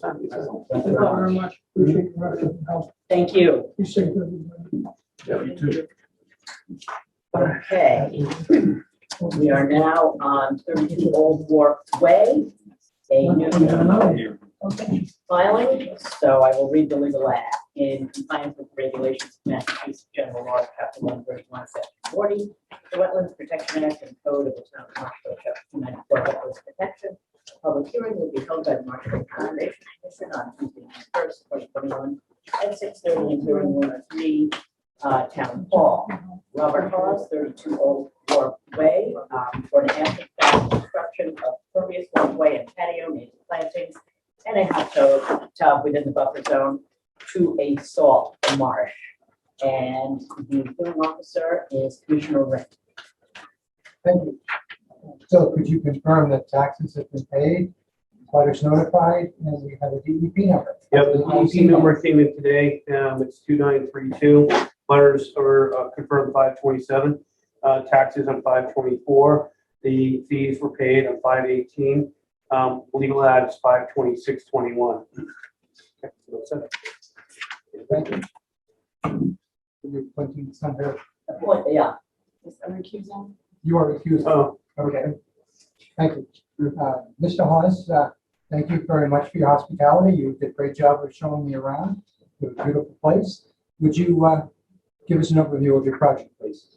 Well, I have Terry here from Stenbeck and Taylor, and Adam Brodsky is our attorney who worked with us and worked with Stenbeck, and I think that Terry might be able to at least talk about that portion of it, the survey and so forth, and the things he did, and then I can address any other questions the board might have discussed. Okay, for the record, Terry McGovern, thank you, Senator Taylor, Mr. Hawes. The area that we're specifically talking about, Bob has worked extensively with Bill on this. He put up a chain link fence along the edge of his lawn up against the existing salt marsh, as well as a vinyl fence, pretty much right at the line of the 75-foot setback. And there's an area on the plan that's shown as a darkened gray circle. It was an existing patio that he was in the process of working on, taking up and was placing down new pavers, as well as working on a gravel walkway that extends around from his deck to an existing shower in kind of the opposite corner of the house. And he's planning to place a hot tub immediately off the existing deck. And what Mr. Hawes proposes to do as partial compensation for this area, which is within this disturbed area, is to remove approximately 1,500 square feet of paved driveway within the buffer zone, put down crushed stone instead, and also put some marsh elder plantings. We show 5 marsh elder plantings. That number could vary. He's taken some pictures of the location where they thinned out. It's kind of a continuous line of them. They're in places there were a little bit of gaps. And so he's offered to put some to fill in those gaps. With that, I'll give it back to Mr. Hosowitz. He's had more of the conversations directly with them. Those are shown on the plan. The new plantings are shown as the green shrub structures. The walkway is shown in orange running down with the hot tub directly behind the deck. And then the area to be removed up in here, circled in blue, where the existing pavement is to be removed. I will note that the driveway has already been stone. So folks, we bought the house in November. We're new to the town. We brought our dogs down, so we have black labs. And being on the marsh is not lost to us, on us. We also have 8 grandchildren. We have property up in Maine on the waterfront, so we're familiar with DEP practice. But this is a new process for us because we've never lived on a marsh before. So we really didn't know. So I deferred to the town. We called up on the fencing because our choice at the time was with the dogs because of the leash law and animals on the marsh. We were concerned about that. Also concerned about protecting the marsh.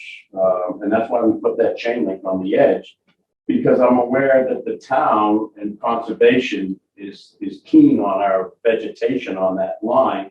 And we have a very generous, actually a very robust high tide bush line that is purposeful. It was certainly a purposeful planting, and it's created a nice vegetated barrier.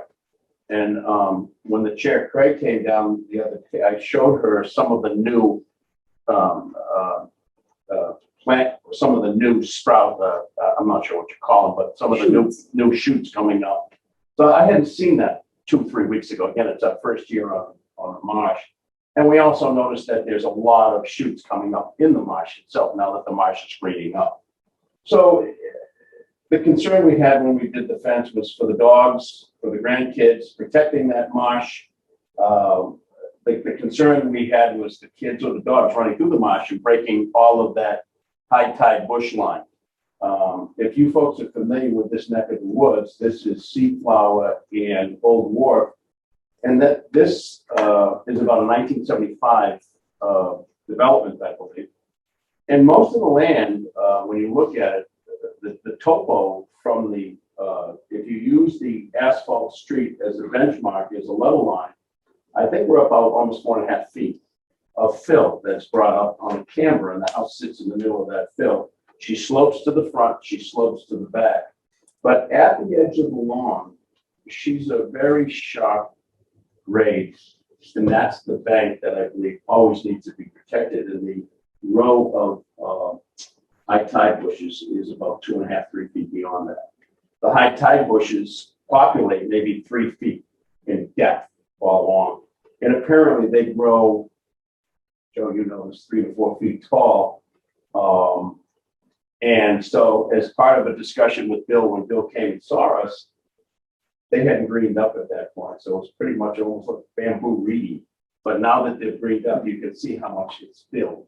And so we took that point, and I found 5 areas that went from anywhere from 12 inches all the way up to 31 inches that I would consider bald spots or small areas around that line. So for us, we looked at that. We talked to Bill also about the tree that dropped down there because that's a pretty windy spot. Cedar. And it's a cedar. And we bought the property. That cedar was leaning at about 25 degrees. That winter storm in December just knocked that thing down. So based on our conservation use up in Maine, in New Hampshire, we know that we would never take a stump out. We would never take a root ball out. We want to keep that there. So we do want to grind that stump down at some point, but leave the root structure there. So the board's information, when we bought the property, the previous owner, we're not sure if he did it or the owner second to him, put in this round patio. But unfortunately, like the driveway, they didn't put crushed stone or anything underneath it. It was just sitting on sand. So I knew that was a problem immediately, just the way it looked. Bill, when he came down and saw things, I showed him that, and Bill gave me some insight there, and he gave us a 1-for-1 allowance to replace that. So I just want to stop right there real quick. It's definitely a 1-for-1. It's a squared off area. We talked about that exact area. And he was gonna, we were gonna try to go with, as best we could, some kind of pervious underneath. So, they can get confused otherwise. I just want to make sure it's crystal clear. Yeah, so we had we did everything right, the coverage, the stone, the gravel, the whole bit there. So that was improved and that was done. When I spoke with Mr. Esposito, he told us that when he owned the house, I think he's the second owner, there was a walkway all around the back of the house from the shower, because apparently he put the shower in. So there was this walkway here that went around to the deck. The owner previous to us put in this patio here. So we thought when we bought the property that we talked to the town, and I understood that 30 inches above grade required some permitting, and we weren't into that for the patio, nor did we need to pull a permit for that walkway in the back. Bill has counseled us since then, and obviously we're in the buffer, and I didn't recognize that. That's my ultimate sin, is I didn't recognize the grassy area as the buffer, because when I talked to the town, they kept telling us about the fence and the height. And the Massachusetts doesn't recognize the fence, the code for the wetland doesn't recognize fence as a structure. This town does. In Canton, where my office is, I had fence near the wetland. The town and the state didn't have a concern. So I made a mistake and I misjudged this, but I did ask the town on 5 different occasions about fence, didn't need a permit for it. So I think that that's our biggest concern, is that we made that error in judgment. But I'm hoping you folks will understand that what we did here was to protect the marsh, and everything is, even though you might consider the fence a permit, a structure, as Adam would say when we talked to him, how long does it take to take everything out of here? Everything can be removed in a half a day. So, I'm not putting any concrete around the tub. I'm sitting on gravel. So that's pretty much it. One of the things I just want to make note of, we did make a file with NISA, because this is in the habitat zone. I think we may have neglected to check the box on there, but we did in fact make a file with NISA, so I'm presuming a letter of no take will probably come at some point. NISA's been operating pretty slowly. We're still getting stuff flying back and forth on out, but we did make that file. Thank you. Any questions, discussion from main members? Just one question on the fence, wherever it goes, it could be a space 6 inches up off the ground. So I don't remember, there's a distance underneath the fence. There is some distance in areas that, it's not a consistent 6 inches. he's got coyotes out there. I'm gonna tell you, I saw them. I mean, they roam and they definitely range out there. The coyote can jump the fence anyways. I don't think you have eastern box turtle to worry about out there. So, We have the coyotes consistently right on the fence. They're in the property. We're always a little concerned he's about that. taken 1,500 square feet out of the driveway. You know what I mean? He's putting in 5 new bushes, high tide bush, and most of this is going to be pervious here. So, Just trying to be consistent, that's what we. yeah, I mean, the thing is, he's got a cyclone fence, all right, so if water has come up, it'll pass through, wind can push through, so you can get some That's migration. not the issue with this. I'm not You're trying right. to argue this. I'm just bringing it to the attention that we've always said it should be 6 inches. So, Yeah. so critters can get under it, rabbits and so forth. That's all I'm saying. Well, it's good that the impervious is decreasing from 1,422 square feet, which is good. And it's nice that you already did that to the driveway before the hearing. Well, in COVID world, sometimes you're waiting 6 months and then they next thing you know, they make a phone call tomorrow. So Bill, do you have any other comments? No, I think he's pretty well educated. The other thing I just want to say is, it's required in the regs under 310 CMR 10.24 that these plants do have to make it, so they have to survive. So it's just a 75%. Adam will tell you that. Karen- No, it's okay. Aaron, I I'll tell have you no that, I'll problem. tell you that. Yeah. And you're gonna tell it to people. 'Cause Yeah. You're gonna know. So you should have trouble doing that. If you get 5 good robust plants, by all, you don't need them all, you need 75%. Right. I mean, I think it's a pretty good vegetated wall now, but, we just keep an eye on it, that's all. Hearing no discussion from anyone, I'd like to ask if there's any members of the public to comment. Seeing nobody interested, I'm going to ask that, I'm going to propose that I make a motion. I will make a motion that we close this hearing and issue a special order of conditions that Bill will summarize for us. Okay, so I'll do that now. So what we do is I'm just gonna assume you're gonna do, I will make a DO, which you mean you have to do in 30 days, Bob. You basically register both sets of orders with the Plymouth County Registry of Deeds, and provide evidence to Conservation Office, and we post a Mass DEP sign. Follow marshal permit bylaws, permits. Applicant shall observe 310 CMR 10.05 requirement to no work commenced until all applicable administrative appeal periods elapsed. Provide a mitigation planning plan, which is sort of already done with the plan that Terry provided. By qualified well inside include plant species, qualified quantities. You had Brook, right? Yep. Okay. Location, special requirements such as imported soils, the conservation administrator will satisfy the commission requirements, security, adequate density, integrity, and planning, 75% success and growth within 2 growing seasons. Implement a planning plan report followed by 2 annual monitoring reports prepared and submitted by qualified well science. Coordinate pre-construction site meeting in May or Eric. So does any of this really need a building permit? Well, they said nothing on the fence. Nothing, the only thing I gotta do is I got an electrical permit to hook up the. Yeah. All right, so we'll strike this other one that we won't need. All right, so we'll take that option. I think the building permit. Gotcha. During the construction, to your best management practice, current building doesn't follow. To the the subsurface remains open, impervious coverage only. During construction of proposed work, ongoing conditions, offfield vegetative management include planting native coastal plants. Seek guidance from a qualified wetland scientist and inform the conservation administrator or agent. These conditions remain in perpetuity. So you have the option to put more plants in. Natives. Ensure the footprint of the subsurface remains open to use pervious coverage only. This condition remains in perpetuity, which is what you're doing right now. So. Anything about the fence? I think it's a cyclone fence. I think it's upgrading of the flood zone.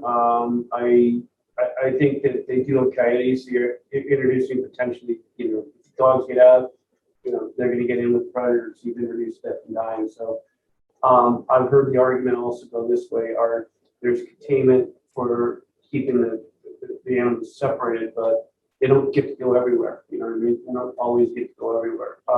Just trying to, that's fine. I'm just saying, my fence had to go up. Everybody else, so we addressed fences, had to go up. And it was Supposed to an issue. do very- Anyway, it's Well, fine with me if you don't. I would I'm just come. saying, I would consistency is important. I would say that we take a look at the resource area. You're in coastal, Perry Beach coastal dune, higher standard. You're not in the buffer to salt marsh only. You have velocity in the flood zone over there. We want water and sand to migrate. We did the same thing at a couple of properties in Brant Rock because we knew that these issues were going to come up. So it seems like there's a practical application to it also. If we do that across the board, So what's the consensus of the commission? 6 inches up, where it is, where it's kind of, it goes, and then the ground goes underlays. I didn't take a picture of it. Is there a consensus? Should I take a poll? I tend to think, like Bill does, is when you want, stand there and you be able to migrate, that's when you want it up. I mean, in this case, it's got dogs in the yard, to have rabbits or other small animals get under the fence, I'm really doing them favors. Yes. We're always a little concerned about that because if they get trapped, and that's those coyotes, you want them in that yard, And there's no turtle habitat. yeah, I mean, the other way of looking at it is that's an exemption that within the 50 foot. So if every exempt, they have to be raised up. So that's something I didn't clarify perfectly in the past, and I apologize. So if it's 50 or more feet away from the wetland, you know, if you don't want to be exempt from it, you have to raise it up 6 feet, 6 inches, excuse me, 6 feet long. So as you change that, the commission can permit anything you want, including a stone wall or, you know, lead wall, whatever you want. You can do whatever you want. You're the commission. I would recommend that, of course. But I think this is going to allow migration of sediment and water in both directions. And I think that you'll get a nice robust planning over there. You know, the coyotes are nice to see at a distance, you know. I think I hear a consensus that we're not asking to have the fence raised. Is there enough objection, or do I have to do both? So I hope that there is a second for my motion to close the public hearing with the special orders of conditions that Bill read for us. Is there a second for that? Second. Thank you, Art. With a second. All those in favor? Aye. Thanks for always being there on these Thank you. details. It's very good. It's good to be reminded. Thank you, folks. Yeah, good meeting you, Bob. No, thank you. Well, good long history here. Yeah, no, thank you for coming down and helping I'm us still out. waiting for returning that. Oh, okay. And then, you're gonna run up to me pretty soon to get some questions, hope- right? All right, you guys can talk later. Do you have okay? more black Thanks. glass Thank than- you. Okay, Very good. we are on to 53 Kenton Avenue, also a new hearing. Compliance with regulations of Massachusetts General Laws, Chapter 131, Section 40, the Wetlands Protection Act, and the Code of the Town of Marshfield, Chapter 294, Wetlands Protection. Public hearing will be held by the Marshfield Conservation Commission on Tuesday, June 1st, 2021 at 6:30 p.m. Have a good one. in hearing room 3, second floor, Town Hall. Robert Gray of 43 Kent Avenue, Marshfield, for the after-the-fact construction of a concrete patio fence, flower bed, and buffer zone, coastal dune and bordering vegetated wetland at 53 Kent Avenue. And the hearing officer is Commissioner Cameron. Bill, we got the DEP number today. Yes, okay. Very good. Good EP number today, yes. Taxes, fees, and butters, all in order. Orders 524, taxes 524, fees and 518, published in the legal, in the Mariner 526, you're all set. Okay, great. So this is an NOI following an RDA for an after the fact, then we can just permit an after the fact for a concrete patio that was poured. In addition to the concrete patio right now, the work is within the 100-foot buffer zone to coastal dune and a water and vegetated wetland to the north. They're also proposing a 2-foot by 2-foot stone trench around the newly constructed patio and addition of native plantings around the pool area and relocation of the fence. So I see Rick is here to go into more detail. Yes, for the record, Rick Savant, Sunback and Taylor. That is correct. As we will review at the RDA hearing, we'll come back with the revised plan showing that we're proposing to capture the drainage in that stone trench. As you know, we have existing leaching pits that are already in those areas. Those are stone leaching pits that are already in place, and this 2-foot stone trench that we're proposing around that new patio area. Along with those plantings, that's detailed on my planting detail. Some American beach grass, beach pine, and bayberry shown around there. That's like any runoff that may occur. We don't anticipate any runoff from this patio escaping that stone. We plan to capture it on site and in the trench drain that is in that area. We're also proposing that proposed planting bed to the south and an area of fence there that was additional since we had the hearing. That's basically going to be a wildlife compliant fence that's down there in there to enclose that blue area. Basically replacing a section of fence that's already there. You can see on the plan there's an existing section of fence that's there. That's going to be removed in this additional area just to make that enclosure around the pool a little bit bigger. The applicant would like to plant about a 2-foot planting bed along that fence and connect it to the existing wrought iron fence that's there. I've quantified all the areas of that patio. That 1,037 is the same bill. I sent an email about that it wasn't clarified on how much area that was. Because it is a little bit of a complicated buffer zone coverage table because some overlapping features there with the overhang and so forth.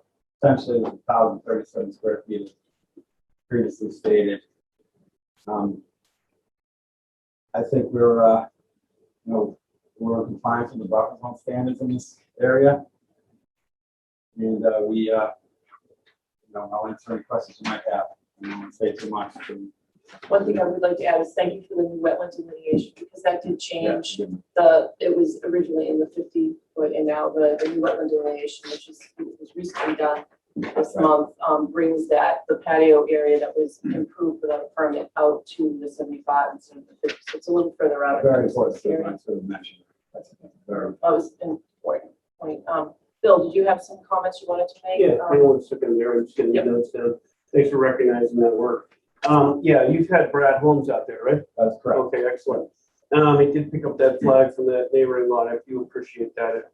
Tell him how happy I am about that. Okay, so I met with Commissioner Karen, and we went over the work that had been proposed. And it appeared that it has actually, it was difficult to read the mitigation, okay? The plants, the stones, the 1147. So I threw that back at you, requesting a better description. I didn't give you much time because we met, I don't know, Tuesday or Wednesday. So that wasn't really fair to you at that point in time. You came back and spoke to me about that, and I agreed you didn't have adequate time. But I don't know if the commission wants to entertain that or not. So here we are talking about whether or not the stone trench, the actual plantings are going to work or not. It's a hostile environment out there. If you don't have a qualified wetland scientist, they can die. So I think that that's something to consider for the commission. I think further, I know you didn't want to hear this in the last one, but the Circuit Avenue is potentially 50% owned by the Brake property, and I think 50% by the town. However, I talked to a town engineer, and he said they don't like obstructions out there. That could have been a place that we could have done some plantings. There's plantings on a portion of it already naturally. So that's a struggle, how to get the mitigation so that they can move forward on this. I think a lot of this got confused because I was told when I was out there that the material was like the picture I showed you, large stones that were removed from the pool section. It was indicated to me that the whole thing was that basically this happened on the entire property or in the rear. So therefore, we didn't pick up immediately on the 1147. So the question is, how much in this 1147 that is now concrete should be converted into something that satisfies the commission that they're actually getting adequate pervious? You're not probably going to ask them that. We maybe ask them to remove and put in pervious papers with cross section. That's an option. Maybe Rick's planning plan, we have to qualify a wetland science would work. I got the impression from the discussion with the engineer that the concept of using the Circuit Avenue would not work, although that would have been a good outlet there. So these are the struggles. And I don't know which direction the commission wants to go with, but it seems to me that it's within your means in those three components. Possibly allow them to vegetate into the Circuit Avenue, get a little bit more robust planning plan that could offset it. Potentially that's going to create conflicts. Maybe we don't want to go there.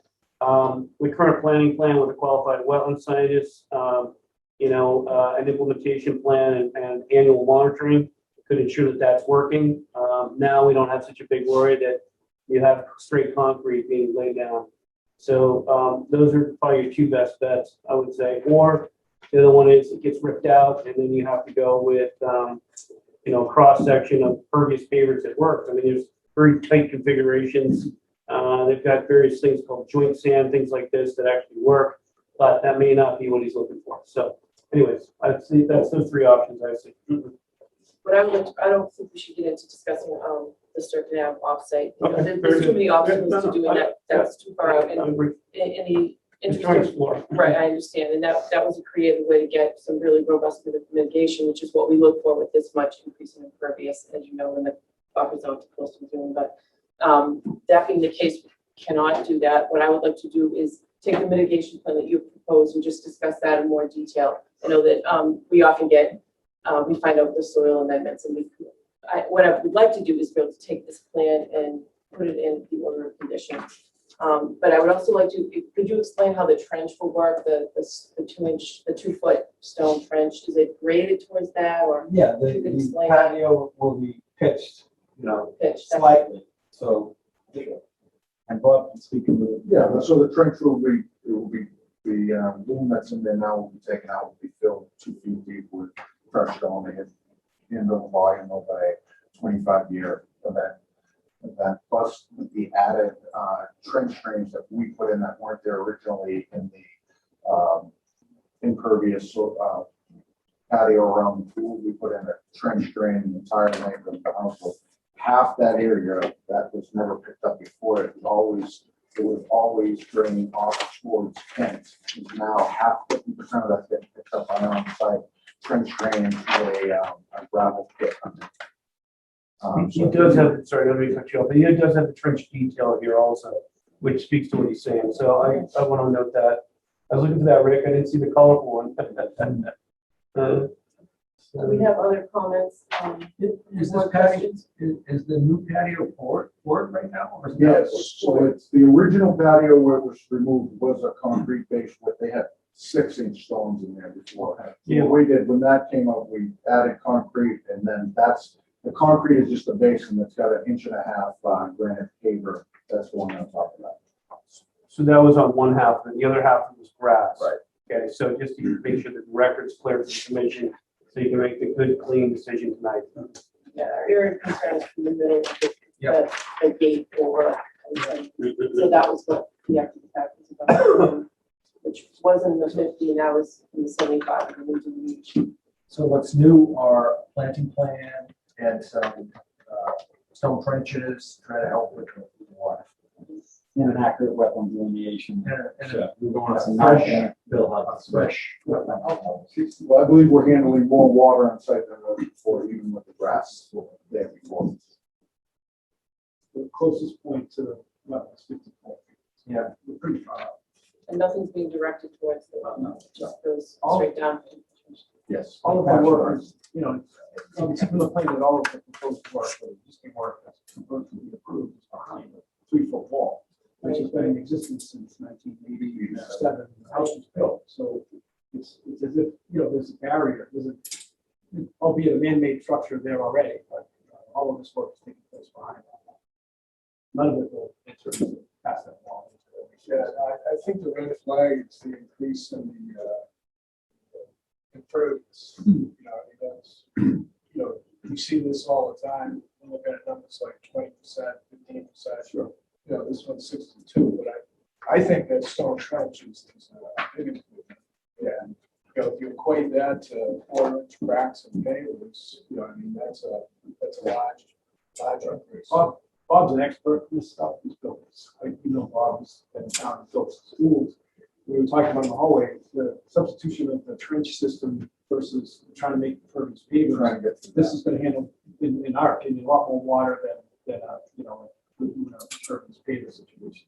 Who came up with that idea on that trench? We already put it in. It was something Bob's actually cool. Yeah, we knew we wanted to keep that water from going to the beach and want to go back into the ground. So But it wasn't there before, was it? No. I mean, it wasn't there in your previous RDA. It didn't show. No, the stone trench around. Oh, the stone trench. new- Oh, the stuff underneath. Yeah, no, we designed that. And worked with I Bob. see that as a big improvement. And Bert, if I could, I just want to make one point, excuse me, where you said large increase in the buffer area.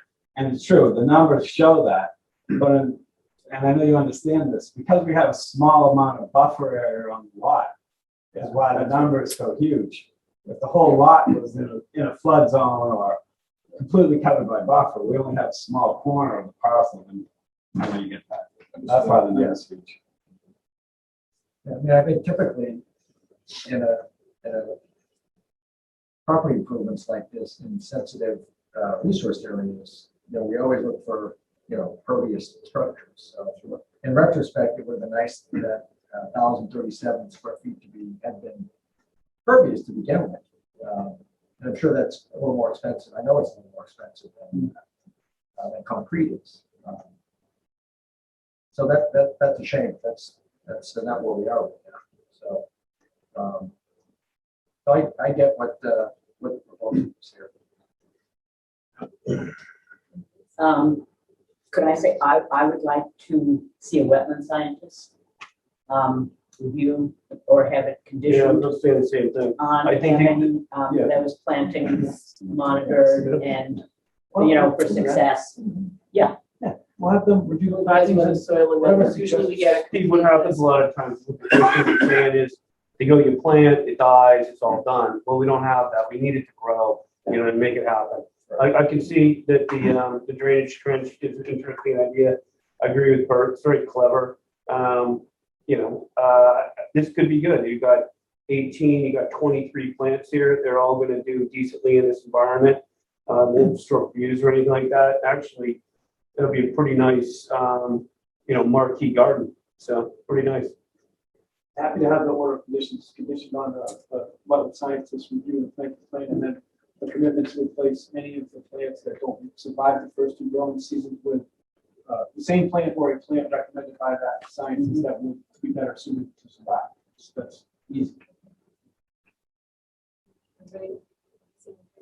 And Bill, do you think we can, is there a deadline for them to get the planting information to you? Generally, you have a time frame so that we can then give you your or just. Rick, I know I you don't guys get are busy. They're probably leaving. I'm probably. Is there, leaving, honestly. I just I will wanted, do we need a date certain? Wetland scientists and, yeah, I can't speak for them, but I'm sure I'll get them. If I give you quick 2 as Fridays, you possible. think that's good enough? 2 Fridays, not 1 Friday, 2. Yeah. On Friday? Yes. Yeah, so we're saying 10 days out roughly from now. So we're looking at the 11th, right? Yeah. Okay. Yeah. Can the work continue knowing that that's the word, if we agree, if the board agrees to that? Okay, so I didn't set it that way, but I can fix it if it needs to be fixed. You're actually, until you actually get your signed orders and conditions, which is how quick can we get those? This will be a delay. I was gonna say, within 30 days, they need to get us a planning mitigation plan, okay, and the wetland science, that's gonna be the 11th for sure, okay? So I think that's like right up the alley there, Steve. If I get it before, Yeah, the I'll 11th. call him tomorrow, if he can do it, you know, Yeah, right away. Liz and Eric and I would be thrilled, okay? Okay. So that We'll would be put together awesome. the paperwork, we all have to sign it, and then once you're really not supposed to commence work until you have the signed orders in your possession. And we're hopefully. We try to do that really quickly, as we can, and we'll wait on that. Though there is active construction on the upland portion too, which we're okay with us doing that. Yeah, I mean, work with Working on the Andrew That's out of Stewart, make sure that he knows what's going on, I okay?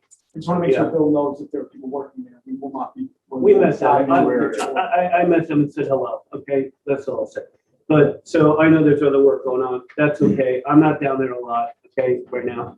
But I could be down there for any number of reasons. So that part doesn't, give me that issue. That's fine, yeah? Okay. So, by the 11th, the plan, and then implement the planting plan under the supervision of qualified wetland scientists within 30 days. They plant. All these plants are tough, but they need to be cared for. So they got to have a wetland scientist, like I said. Yeah. Okay. All right, do you have anybody from the audience? Anyone here? Nope. Terry? Terry? You've said enough tonight. Terry says I've had enough to say. Terry's back there. All right, well, with that, I would like to make a motion to close the hearing, and we'll issue special conditions, which you can read.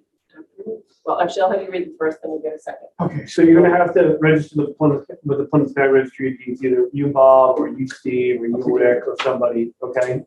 Pretty quick. I can't just hang out there, and then put up a mass DEP site so everybody knows. Follow Marshfield bylaws, cannot subsequent permits. You know, there's an appeal period, you won't probably have issues with that, but you should be aware of it. Coordinate pre-construction site meeting with the conservation administrator or agent, we can do that on the phone. I don't need a building permit on these, is there? I have a permit for, the house stuff, the siding, All right. and the stairs that are connected to I'm that. gonna leave this one in. It says per 780 CMR, section 10.105.8. Applicant should notify the building official at least 1 business day before the start of the work to verify all D1 conditions have been met prior to the commencement of the work. I don't think you have that with this work, but just in case, I'm leaving it in there so that Andrew and I are coordinated. During construction of proposed work, ensure best management practice occurred, but building codes are followed. Just look for the subsurface remains open or impervious coverage only. So that stuff that gets planted stays alive. The trench is functional. Periodic maintenance after the post-construction of the proposed work ongoing conditions. Periodic vegetative management following the original order of conditions. Seek guidance from a qualified wetland scientist and inform the conservation administrator agent. This condition remains in perpetuity. So let's just say you suddenly really like the native plants, you might want to chip. They just told you can't, because you can't unless these plants go. But at the end, we can take a look at that, okay? All right. Because sometimes you might want something completely different, you know? Sure, the footprint of the subsurface remains open or use previous coverage only. This condition remains in perpetuity. And that's it. We have a second. Second. Joe, all in favor? Aye. Very good. Well, Thank you very much for getting that bumped up. Very good. Thank you. All right. Have a nice- Take care. All right. We'll be draining you. When it's ready, I file online, I'll record online. So just so you know, We know, we do get it it right done away. very quickly. Yep. Yes, we know. Thank you. Thank you very much. Thank you very much. Thank you. Dewey, South River Street. I do not need to read the legal ad. Vice Chair O'Donnell is the hearing officer. I see one person in the room, so I guess that's. That would be me. Works tirelessly to protect the environment. I'm gonna go first from now on.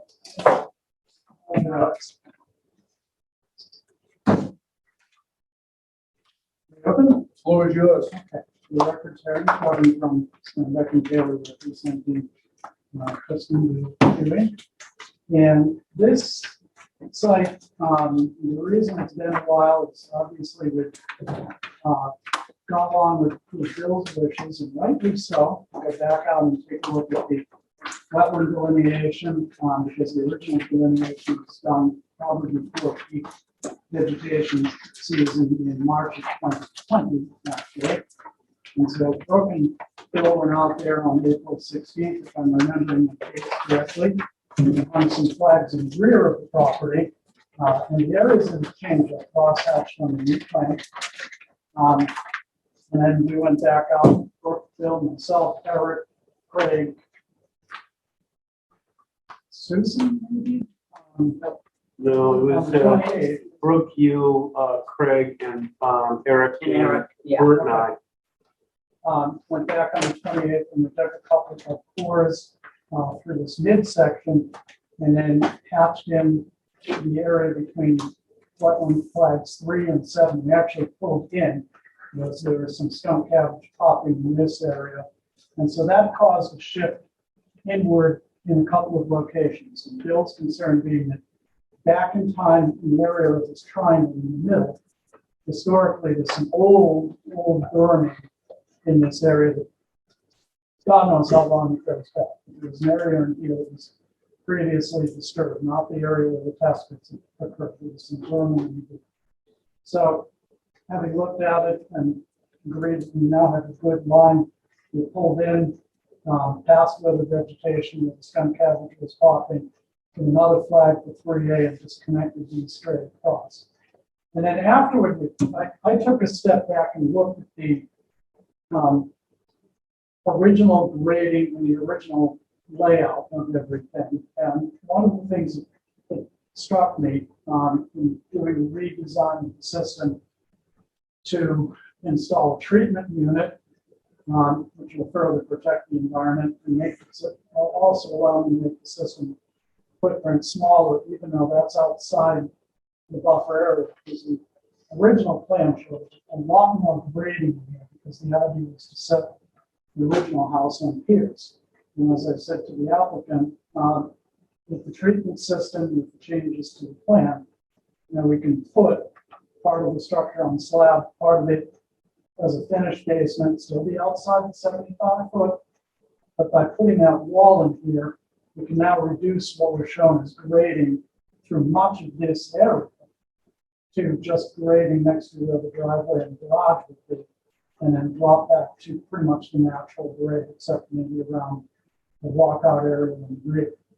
So we're still showing, we've reduced a tremendous amount of grading here. We're showing 13 markers along the 50-foot setback. The result of doing that, that redesign is less overall disturbance on the site and a better footprint overall, and the wetland line that I think we now all agree. Took a little bit to do it. The other 3 pages of the plan are, 2 of them are technical. The other one that shows the layout like this is the Title V requires us to show a conforming Title V sewage system, which would simply mean longer trenches and a retaining wall is much closer to the property line, so that the end of those trenches would be 10 feet off. This allows for grading. This allows for about 20 feet to that wall. System has a membrane around it. And it also means that in terms of water being directed to the wetlands, not necessarily onto the butter, that grading can be carried around again. So we have a wider area undisturbed, and that grading can be carried around so we have much better, much wider drainage path going around on the inside of that stone wall. So I do have a coverage table up above. That really hasn't changed, maybe a minor amount. I think we took out a patio that might have been shown here and just shown it as a deck. In that rear area, anything we might have reduced that original very, very slightly to take a patio that was there shown taken. That's the redesign. It's the revision. I think Gary has looked at it from Board of Health.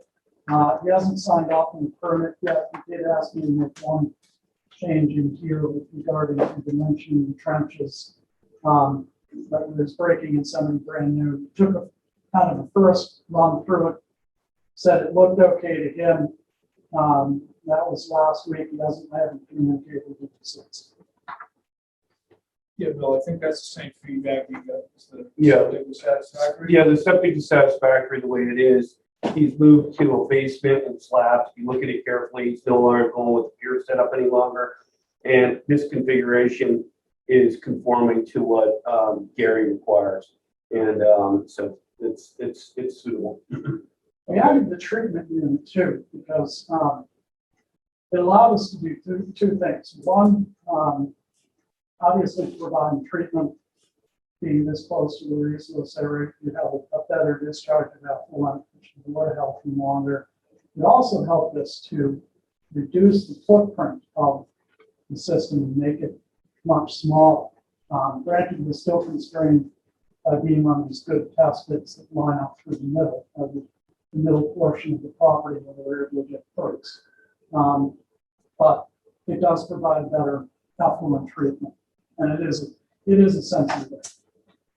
The location of the house, Terry, to the north lot line, is it the same as what it was before? Yeah, it's 21 feet off the line. It makes the setback. Actually, I show the setback to the deck, which is the closest point. The deck would be about 4 feet, so it's 21 feet in the R1 zone. So we make that with 41 feet, 21 feet. This is probably the maximum footprint. Actual footprint might be slightly smaller, but that's something that was pretty realistic, given some dimensions. Yeah, and, if I remember correctly, the house is reduced to 3 bedrooms. Yes, yeah, that's an automatic constraint on the site. Bill, your comments? Well, we did the 2 wetland delineation visits, as you know. We moved the flags in, I think, vicinity of 12 through 21 up gradient. They basically pushed the wetland delineation on that side about 3 feet. You know, that was the end result of that. It's a lot of area there you can see that's filled in, but it doesn't push the extreme line that much. Then we had another visit, flags 2 through 9, and we moved those out, and we picked up about, I don't know, 8 to 12 feet, somewhere in there, and that did change the project there, so it got scooted back. So that's that. let's see, so what else did I look at? I noticed, Terry, this has got a very small section of inland wetland district overlay on it. And the, where's your north arrow? Right there. So to your east side, that east corner back, yeah, way down, right in there, very tiny. So I had to ask Andrew about it, and he basically has said that you're meeting the criteria. We just received a letter today. I'm sorry to get to see it, Terry. I had to investigate and look into it, but it's favorable to you. Having reviewed the proposal, I determined that the lot does conform to zoning requirements and the project is allowed without requiring a special permit from the zoning board of appeals. The project meets all the requirements of 305-13.01B, and that it is partially outside the wetlands, inland wetland district. And the contiguous portion outside the boundary of the inland wetland district is 88.6% of the minimum area requirements of Article 6. So they look at their wetlands differently than we do. There's zoning based. Some other day we'll get into it, but so even though our wetlands are much larger, they're looking at their jurisdiction. The proposed construction will take place on the portion of the parcel which is outside the inland wetland district. So he feels it meets all three of those. As such, I'm advising that standard procedures for construction compliance apply in regards to your jurisdictional authority, meaning that he's covered his wetland components, because I saw it overlapping and I had to explore that. The next lot over is almost entirely in the inland wetland district, and that'll be a whole different story then. Thank you, Bill. Other commissioners, questions, comments? I think we maybe would like to see some planting to offset some of the cutting that took place in the past on this property. There's been a lot of manipulation due to the wetland or the soil sampling for the test pits, and now we're already, in the area. So if you take the area where they're building and they're allowed to build and they meet the criteria for all the different jurisdictions, about 3 times that size has been altered. That much? Yeah, you been there? It's Japanese, not big city. Yeah, it's pretty big. There's a berm in there. That's what got my attention on this one a long time ago. I grant you, Bill, it's been altered, but the trees are pretty substantial. I think it was altered quite some time ago. Yeah, it's probably like a 30, it's got a, and they might have gone around some of these trees, and the soil was pretty tough when Terry was trying to dig through it with Brook, so somebody plowed in there and didn't just go looking for test pits. You're looking at the plan of land for this property goes back to about 1920. And the whole area, obviously, next property over was part of the Coast Guard station at one time. This area, I think some of the area going through Sea Rivers, going through this, the road that goes down to Sea Rivers, I think was probably farmed at one time. The berm in that area got to be 50, 60 years old at least. And it's got a pretty good accumulation stuff on it. It's not recent. And the first set of disturbance that was up in this corner for the test pits, this area showing proposed work. First set of test pits was done out there in 2014, and they went back in 15 and 16. Each time doing a couple of test pits, trying to get them in a part of the season when they could actually get down 15 feet to perk test. A lot of water pouring on top of them. We'd be willing to show a scattering of plantings through that 50-foot area. Some high bush blues, or we could have propose something through that area. I think the applicant would be willing to do that. Yeah, I think clearly it's disturbed. Can't really tell when, but I think we do some planting. Yeah, 0 to 50 is what I was thinking. And it doesn't have to be, it's already got trees. And I think we should also probably take that 0 to 50 as protecting, it's protecting that from cutting. The next thing you know, you get in there, great, let's take these trees down. We get that over on Highland Street right now from, well, I don't remember the guy's name, but I had to go in with a de minimis and surgically go through the project with them, so that we got what the commission wanted. Well, I noticed your comments on that, Bill, but I feel that's what our conservation markers do. Our conservation markers and our regs. Yeah, I agree, but we also have Brewster and they're already talking about going down grading on that, and we know that. Well, they can't. Yeah, but they're talking about it with you and me and Jim and everybody, so they want it. I'm just saying we should probably figure out a way to really make it, no disturb, make it crystal clear, get it on the as-built, have a planning plan and no cutting trees, I think the plantings, I think the conservation markers, and, to me, our regulations, people just gonna want our regulations. But we've got the enforcement. We don't want that. Other commissioners, I'd like to hear your comments. I'm in agreement with that. We have more than adequate conservation markers on this. There are 13 along that line. And, but I do think some restoration planting is in order. Yeah, I'm in support of that. Yeah. How do we want to condition that, Bill? I would say provide a restoration planning plan to offset the previous cutting and alteration of buffer zone. Restoration plan shall be prepared by a qualified wetland scientist, including plant species, quantity, size, location, and special requirements such as the imported soils, to the conservation administrator that will satisfy the commission's requirement ensuring adequate tendency and integrity of native plantings, and success, 75% successive growth within 2 growing seasons, SR 310 CMR 10.24 and 10.53.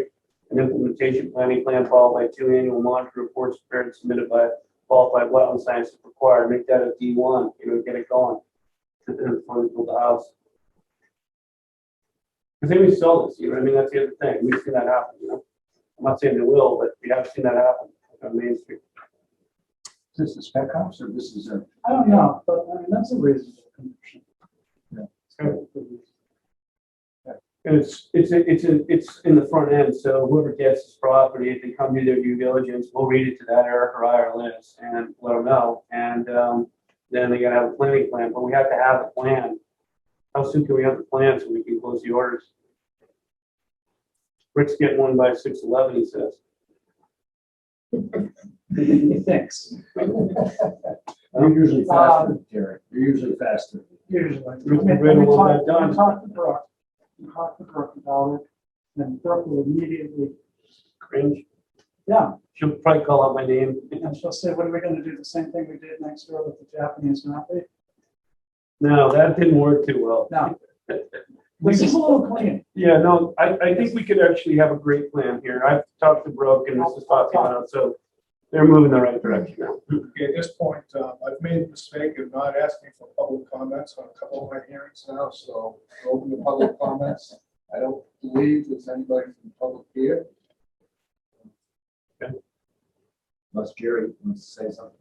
I did want to verify the location of the house because the abutter was concerned. She attended the first hearing, but it's no closer than what was discussed previously. No. So 6/11. Give it to Rick. Rick 2 for 1. Okay, in that case, I'd like to make a motion to close the hearing and issue special conditions as we discussed with Bill. Anything else we need to? On the back end, I would say under the D3, we'll leave them the option of plant native plants as per the original order conditions, the 0 to 50 step back from the wetlands depicted in the final approved site plans, A, general commission item 8. Everything else is pretty standard. Okay, thank you. Do I get a second? Second. Okay. Rock, paper, scissors, please. Okay. Moving Now, in the wrong direction. I think I heard Rick. yeah, Rick's the hero of the week. I, All right, 6-0. Sorry, Joe, thank you very much. As long as we get one, Rick. I know. okay. We need to schedule 2 continued hearings. Yeah, so you have to make a motion and you have to have a date certain. Okay, I move that we schedule, Actually, Terry, I'm sorry, Craig. nope, go ahead. May take your input on the Resource Road. We need more material from you, right? Corrected drawings. Yes. Yeah, So and- I was a and- little confused with Attorney Styles saying that we should move ahead with this because there's outstanding questions. Well, How did we get, who asked it? how did we get here? That's a good question. I think we're all on the same page. What startled me was going out today and seeing flags where there were no flags when we were all there somewhere. So that would do that. That's a mystery I'm gonna have to go solve. But my conversation with Arthur was, he and I were in agreement that it was going to be continued because of the access issue. Then I saw emails going back and forth. To me, it seemed like you have the green light to go out, which is why I was a little startled, like, okay. But I thought we were okay with what we walked and what we saw and what we experienced. I thought, okay, you saw the work right in front of you, the area was clear. I had given Bill a letter this morning, just continuing till the 15th. We're out at planning board till the 28th. That you wouldn't have been able to accept based on Rod's comments. I would have had to have given you plans a week ago today to go forward with a hearing tonight, Right. which I made that clear to Mark. And my discussion with Arthur was, if there was a question on the drainage or pulling back the trap rock, maybe we could work that in as a business item. But I figure we pretty much covered it Sunday. Right, and there's an email that you probably haven't seen, Terry, and maybe some of the other commissioners will see either. There's been several emails. One email that said that your involvement was very limited. And I will forward that email because I think we need to be transparent. Yeah. And this commission and myself, and you know, I've called you personally to move this thing along. Our intent was to be there on Sunday. First of all, we were told we weren't supposed to be there until after our meeting with Tim Connors. Then he was at the wedding and he said, no, I don't want to slow this other thing down. But there's very limited involvement. It's specifically only this one piece. Then he insisted on some earlier emails that he had to be there as well. Then he backed off and said, you could do it, but it was very specific of where we could go. So and then we showed up on Sunday to try and help move these things down, trying to make for this meeting. So it was very disappointing. Yeah. So I can understand your reluctance throughout this Sunday. It startled me at first, because like I said, I thought reading Mark's email, you have permission to go out with me. But I understand the reluctance. And Bob had laid out very specific points, which I thought was very well done. I think there were 4 points. But they were very clear, gave an explanation of why this is happening, because this is highly unusual. And in fact, we didn't have to do this. I haven't seen any correspondence. It would be probably beneficial. But this was highly irregular, and Bob said that, and this would be better off if we did this. Attorney Styles was thankful that we were going to go through this process, which we did. So I think we've done everything we could possibly do. That was very, in my opinion, unprofessional of how we conducted ourselves, because it was not if he goes back and just reads his own emails and puts them together in a chronological order, you will see where we're coming. Yeah, well, I just wanted to find out what I missed here, and I don't think I missed anything. No. And Attorney Styles, I don't want to talk behind his back. He's got the opportunity to look at the film of this hearing. That's okay, and I'm not talking behind his back. I was very, just please look at the emails you sent out before getting upset with us. Yes. We try to do everything. I think in a nutshell, just to summarize, basically Joe said also that, he's a lawyer and it wasn't really crystal clear, help us out. That's kind of what we wanted. And I thought what you walked away with today, and I'd like to close it like that, if it's okay with the commission and the chair, is that I think he wants to try to find a way to make it crystal clear. You asked him, you know what I mean? And he said he put it in writing. So I I think that's what you're gonna get next, I think. You know, Right, I think he will do that, and that'll be very helpful. that'll take care of that, they'll move forward, and we can be done. you know? Well, right now, I've alluded to June 15th, which would give me time to finish Rob's changes. I will advise Bill, we're on it planning at the 28th. I don't personally feel constrained by that, to be honest with you. If there's another question that comes up, I don't personally feel constrained to the 15th. My goal is to get revised plans in. I'm going to be out there with Brad on Thursday to look at that channel again, and to walk a little bit more of the site with him. He did do a prior report, which I did not have access to until recently. It was probably in line with the stuff that was going on in Frasca, because the report was done last year. That one got missed, Terry, just so you know, and we brought him in for a de minimis, and we figured out a way to solve that one. So Too much of this stuff is just down. So I'm trying to get Brad back out to walk with me one more time and go through and look at where the drainage is going to fall, look at that channel, get some more input from him. And that was already planned to do this week before I went out there this afternoon. 3 o'clock So and are 7 you o'clock. prepared to reschedule to the 15th? Yeah, we had requested just to go to the 15th. Okay. Then So that's a good thing, we're I gonna continue that to we 6:15. continue Yeah, there to we go. 6:15. Yeah. Who's And seconding? if we finally need more time. Susan seconded, all right. All in I'd like to favor? second. You're not seconding, Susan got No, that. sure, but All in favor? First. Susan gets a Can I get second. a full motion? If we get, can the chair get a full vote? Clear on that? Are you? We're all voting for second, and we're all gonna vote for yes. Yes.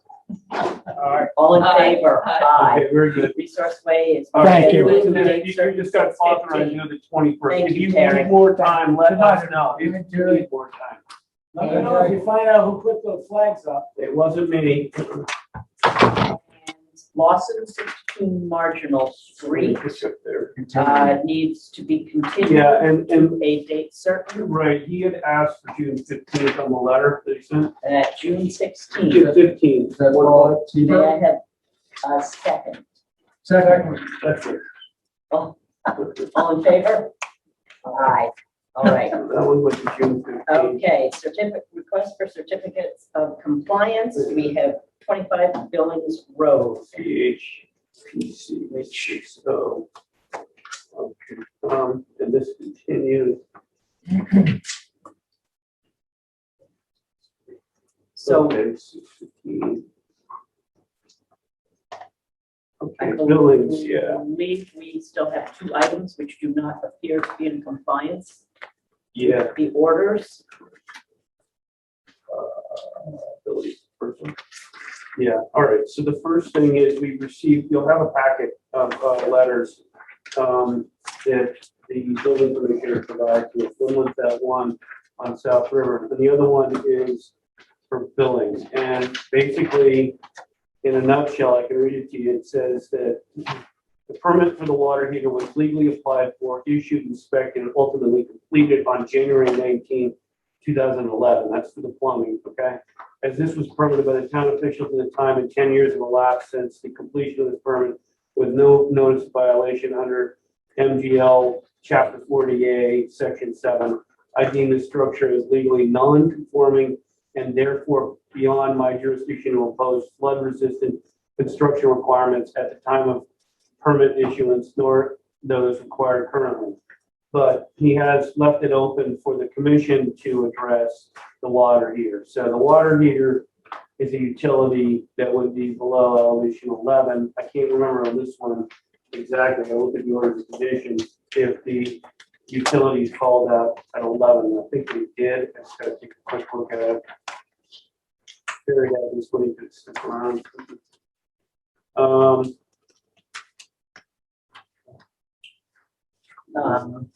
This is a tricky permit, so it's all right.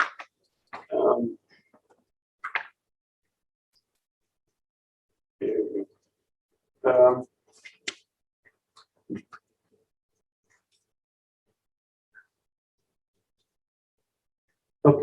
it says here, no utilities, no heating, no hot water heater, no air conditioning equipment, and no other equipment subject to flood damage shall be located below the first floor of the addition.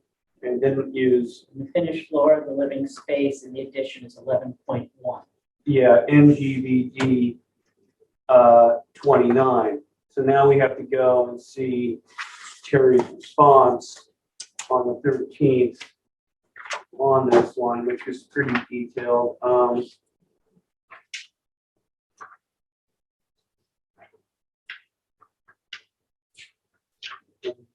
Okay.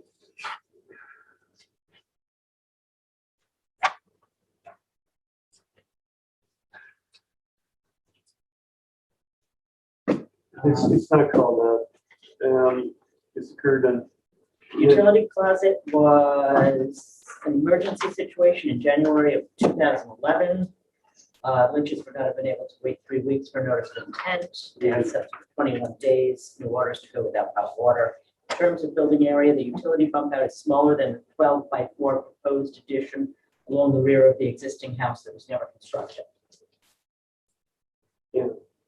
The question is, does it have a significant adverse or cumulative adverse effect?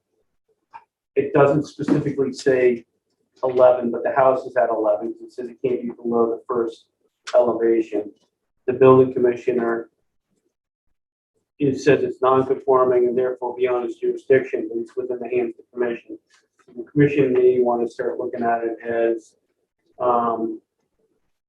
lowest elevation of machinery or equipment is 5. That makes something else. So I've been only looking at the water heater.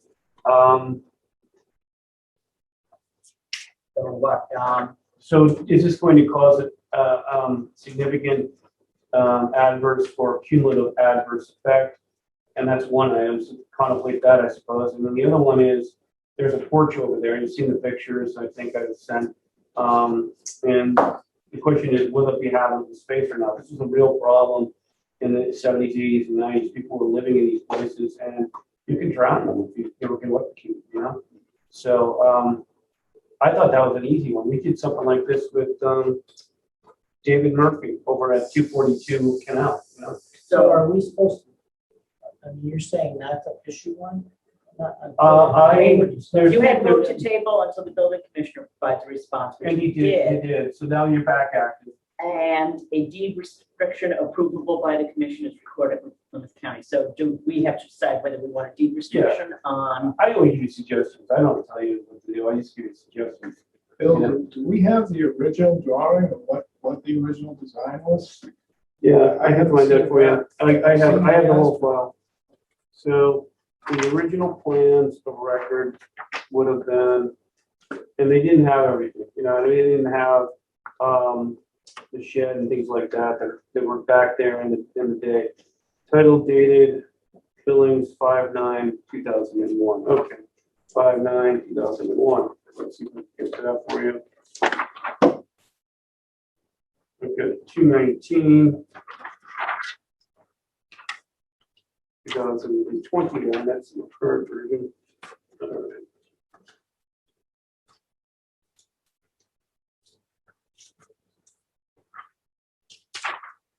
Okay, so the water heater was an emergency circumstance more than 10 years ago. And we have the question of the deed restriction.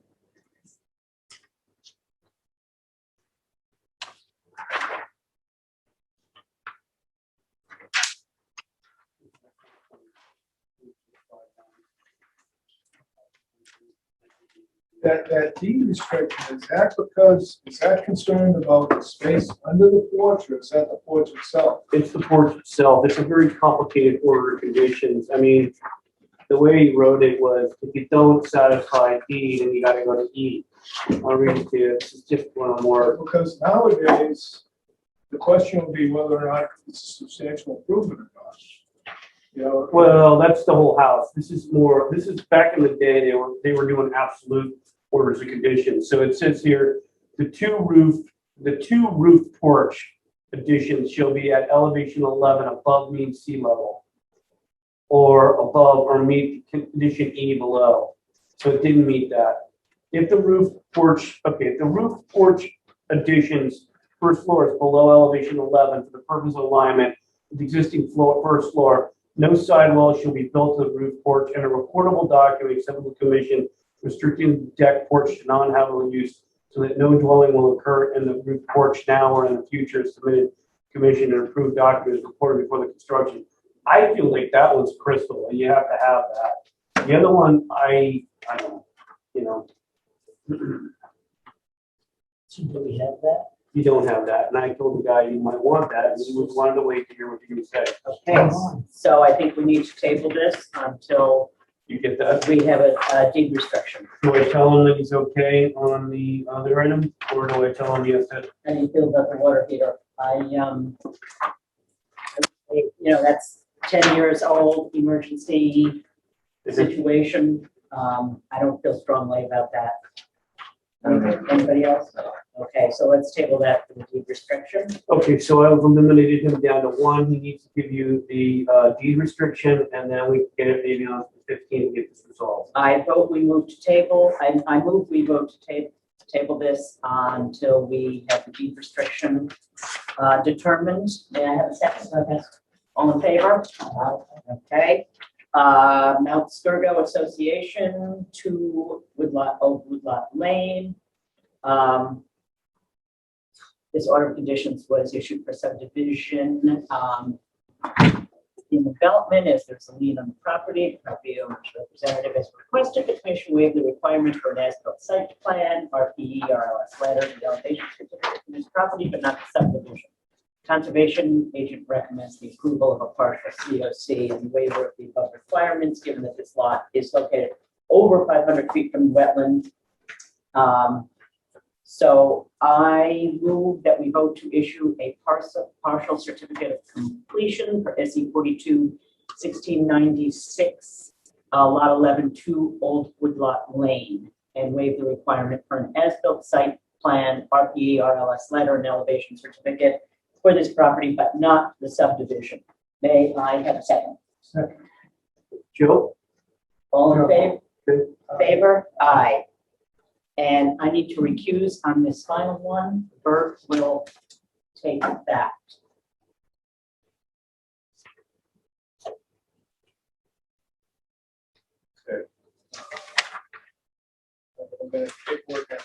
I'll read it to you. So this one, Bert, is this is the Highland Trust, the Christmas Code. Yeah, stellar conditions, correct? Right. So basically, what you have is you have original orders conditions issued on 6/5/2017, extended once to 6/05/2021 for 1 year on 6/29/2020. However,